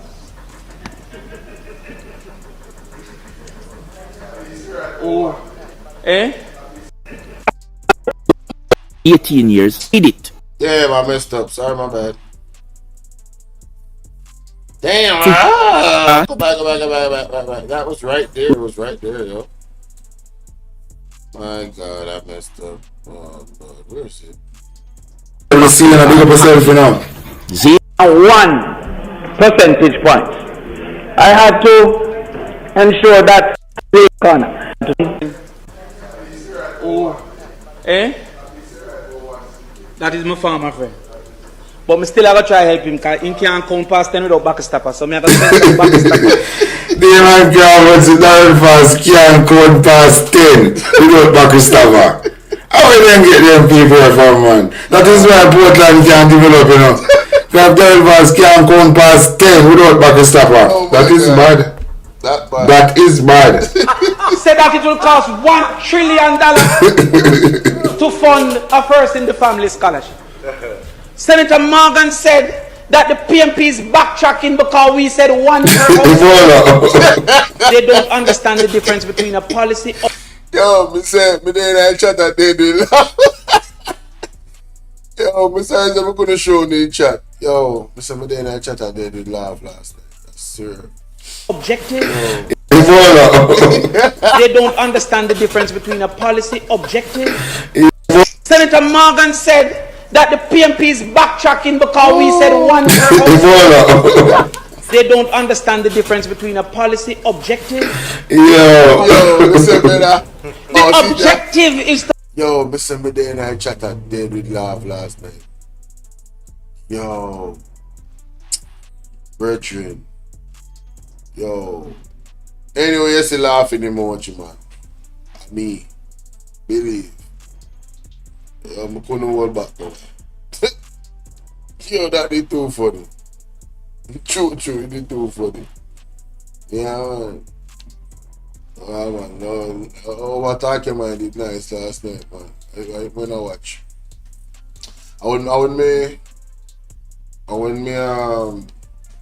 I later on afterwards watch Andre Stevens show. Talking man over talking man the last night live. Yo, I tell you say. But one brother they come on and they say, make one valid point outside of that. Right, so this I believe I is here. Labour right try president. Me never know this people. Me want to tell me about this. This is one thing we have to document. Because we never and this is in Thailand. Building them and the building them a crumble. So people, imagine a 9-pointer Alec Jamaica. I want 7.7 earthquake do this in Thailand. Imagine a 9-point earthquake. Don't look on this.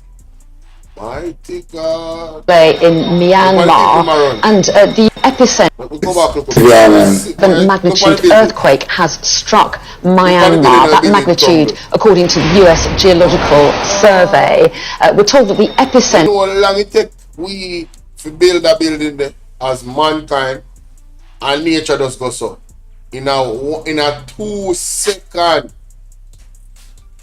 Me I talk about you seeing boat no faster. In a 2 second, nature just goes up. Not even snap your finger. I don't know what that.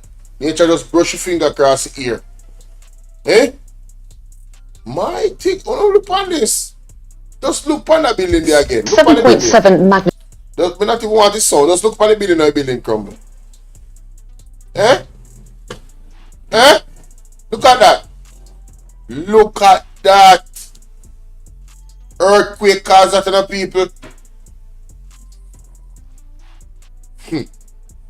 People have to run. Could people run? Mighty God. When we sit, remember 9/11. I saw a building crumbling on 9/11, you know. From the top, you know. You never go as fast as this, but yeah. At a point, when it starts to crumble now, you could have seen, well, never mind, I don't really want to get into that. If you don't know what happened on 9/11 already, you're not going to know again. Yeah, man, if you want to know the conspiracy behind 9/11, you're not going to know what happened again. Whatever you believe in your past, when you say I want to play into that, yeah, man, just go and hold where you are. But that reminds me of a demolition.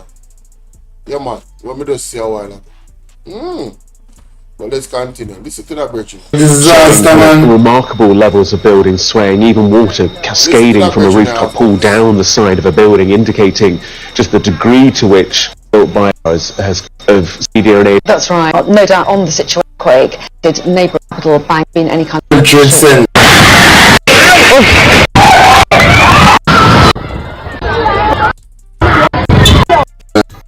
this so anyway Alright, so we just gonna make a small video. What this young man is about to say are individual in this video, I never knew. First time hearing it. For all of the elders them out there that been around in the political thing, I need y'all verification about this. Listen to this. For all of the what I'm about to play right now, ladies and gentlemen, is something that I never heard before. So I need the verification from the elders that lived through the 60s and the 70s and the 80s. You understand? If they remember this. Listen to this. General answer. Labor right. And I can't read it now. So me go read now and me forward. And no labor can dispute this. Listen to this. Me come a blood clot town and me I say 9-year-old. I want reach a town, you know. Through me love read and listen news. I like a country youth. Blood clot. And the head of Siaga government. Then try pricing Jamaican water to kill our Jamaican people. Come, no dirty labor, right? Come dispute that one here. No pussy wall, you know. Yeah man, I may approve as a liquor youth. No can't read that like me, you know. Yeah, maybe me don't know certain things, but remember, me tell that me now forgot. Asha. If you don't want to prove, listen to this, Asha. Right now. Up and hold up with government ministry. The poison that in our case lock up and that nothing move. You say if you pass it, you see me run like a focus cement. If you start if you have 5 minutes, you start feel giddy. Yeah man. And Edward Saga government. Remember I CIA come with this tribe blood clot Jamaican people, you know, yeah. Our next thing again. Listen to this Rasta. Blood clot, then try poison with a flower. Labor right try pricing with a flower. Whole of Jamaican people them. Or the whole labor right too. Because whole of William flower. Embarrassing. All I'm not tell. Lion Pride. I saw the flower the name Lion Pride. Rasta, you remember this? They were wicked up to today they to blood clot. You know see HOLNESS. Lion Pride flower. Jamaican people drink. Okay, so remember. Right. No, don't come on. You don't give them for hear this. Because I make a video for you here. The Lion Pride flower they use almost create genocide in Jamaica. Labor right them. Labor right them are wicked for a long time. Lion Pride flower. Them thing there, so I couldn't be a labor right. I have to be a PNP. So one man bowling, power to the world. When Favored William talk about him attack history, how you not talk about the Lion Pride flower? Sure. Eh? There must be people that eat and dead too, you know. Eh? People not hear this. So they not talk about dancing there. Hey, if the labor right for make Jamaican people them know about the things that them do against the people them, then have to just forget about a political party. True. That is why I say the labor right them can never talk their history. That is why they only attack PNP history. And so make up history and I have to downplay Michael Manley. Tell the labor them to come out and talk their history. The Lion Pride flower. People remember me have film fans that tell about that thing already, you know. And say you know somebody eating dead. And somebody see that eating him top him because somebody eating dead. Moment. You did know about labor right. Lion Pride flower. Lion Pride flower where Siaga them big girls were when I kill people back in the day. Couple people did dead from it. You never hear about that?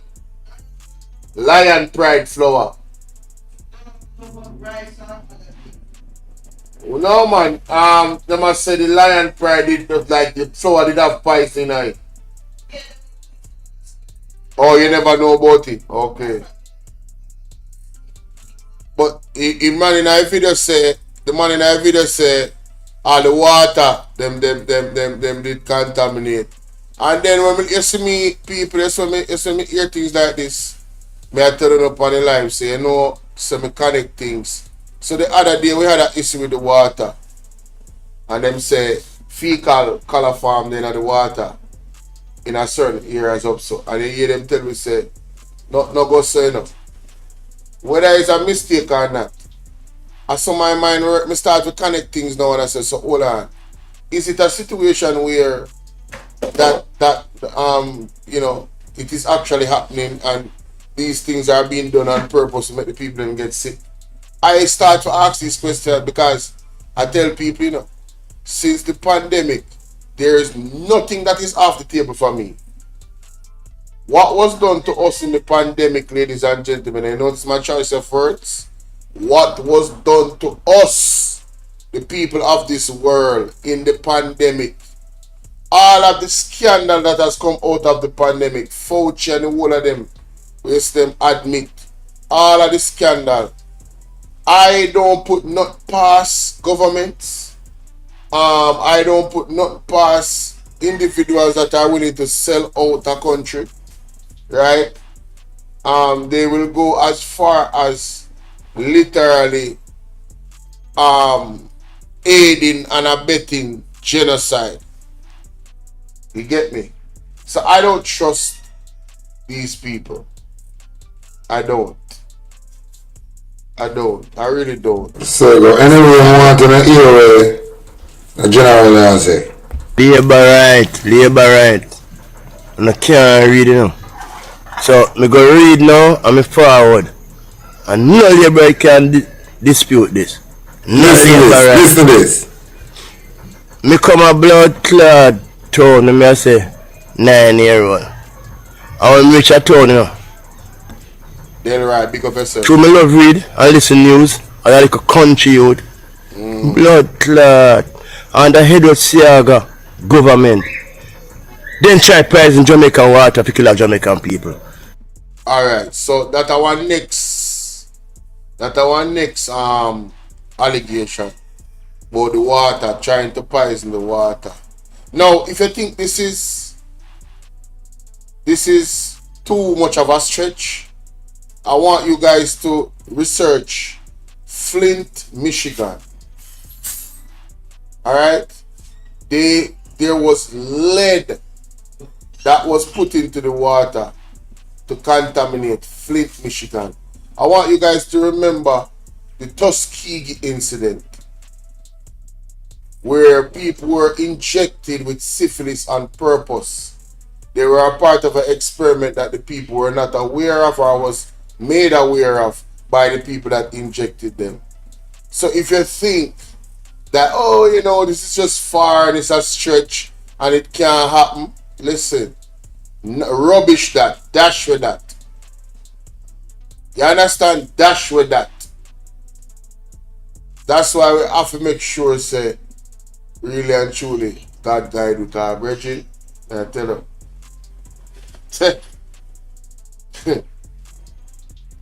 when I listen back to, when I think back in my mind about what head boy said on Andre Stevens' show about the deals that is allegedly being given to career politicians to sell out them country, right? And have a nice retirement plan to live anywhere in the world of their choice with millions of dollars, US dollars to play with. I only thought those things happened in the movies. Honestly, I only thought those things happened in the movies. Right? And you know, I was having a discussion yesterday. Well, it was an argument again. But a lot of things was revealed to me from the argument. There's a lot of people that don't have a problem with the allegations surrounding the politician, you know? Because what they're saying is that if those monies were offered to them, they would have taken it too. They would have sold out the country. I don't think you hear me now. The things that Ed Boy said, the Chinese are allegedly offering the government officials to sell us out here in Jamaica. That conversation was brought up in the argument, right? and members of the general public in my surrounding in defense of the Jamaica Labour Party and HOLNESS and the government, right, in such allegations, said that if they got those offers of those millions of dollars and so forth in retirement and living wherever in the world they want to live, the people them said that they would have taken it too. So you see, I said that to say this. One of the key ingredients in choosing who we want to lead us moving forward is not so much the education level of the individuals. That is important. But the most important part, and Mark Golding mentioned it in his budget speech, is the last E. Ethics. Ethics. The last E that he mentioned is ethics. Under ethics, you have integrity. You understand? Your parents have to grow you a certain way, and you have to take on that those things that was taught to you, and they will carry with you through the span of time in every facet of your life, every area of your life. Ethics. There are some things that you just won't touch, you just won't do, because your mother and your mother grow you one certain way. You ever hear them say you must instill the fear of God in your picnic? That type of vibes there. And you hear what the Bible says about fear of God. It brings wisdom. So we have a lot of unwise politicians running the country, ladies and gentlemen, because they don't fear God. And that is a dangerous thing for the rest of the population in terms of, the product of what that will yield for us in our day-to-day life. You hear me say, don't take it lightly when you hear me say, ladies and gentlemen, we're in trouble, It's these types of things I'm talking about. Just think about that. Think about a leader that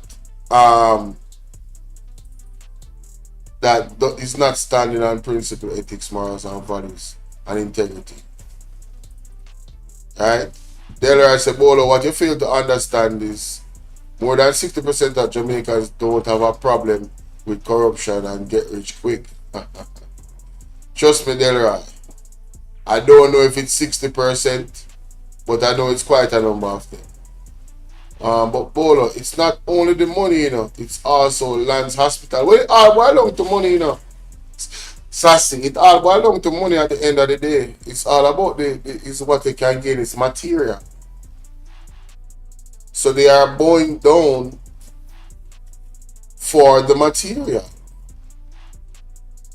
That is the essence of it. It's the material. Yes? And so we have to be, again, we have to be guided by the Most High. No man is perfect, but mighty God. When you have people that are ambitious and are desperate to fulfill those ambitions, that can be a dangerous combination. Because you don't know, just how far they will go. If their ambitions for themselves surpass their dedication to service of the people, there is the compromise. That right there is the compromise. Come on, dirty lay, right? Come dispute that one, on a pussy wall, Yeah, man, I may approve as a liquor youth. No can't read that like me, Yeah, maybe me don't know certain things, but remember, Me tell that me now forgot. Asha. If you want to prove, listen this Asha right now. Up and hold up with government ministry. The poison that in our kids lock up and that nothing move. You say if you pass it, you see me run like a focus me if you start if you have 5 minutes, you start feel giddy. Yeah man, under Edward Saga government. Remember I CIA come with this tribe blood clot Jamaican people, you know, yeah. Our next thing again. Listen this Rasta. Blood clot, then try poison with a flower. Labour right try pricing with a flower. Whole of Jamaican people them. Or the whole labour right too, because whole of William flower. You man remember good no man? All I tell. Lion Pride. I saw the flower the name Lion Pride. Rasta, you remember this? Alright, so we just want to document that and post that, you know, because it's serious. No, remember say me young to politics, you know. When me hear people say certain things about labor right, me hear, you know, but in a register. But mighty God, it's really that bad? It's really that bad.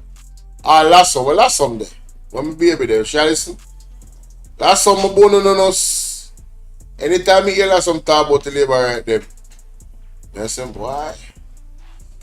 That's some no. I play with them, you know. But you see when they know the characteristics of a person, you just know. I don't really know.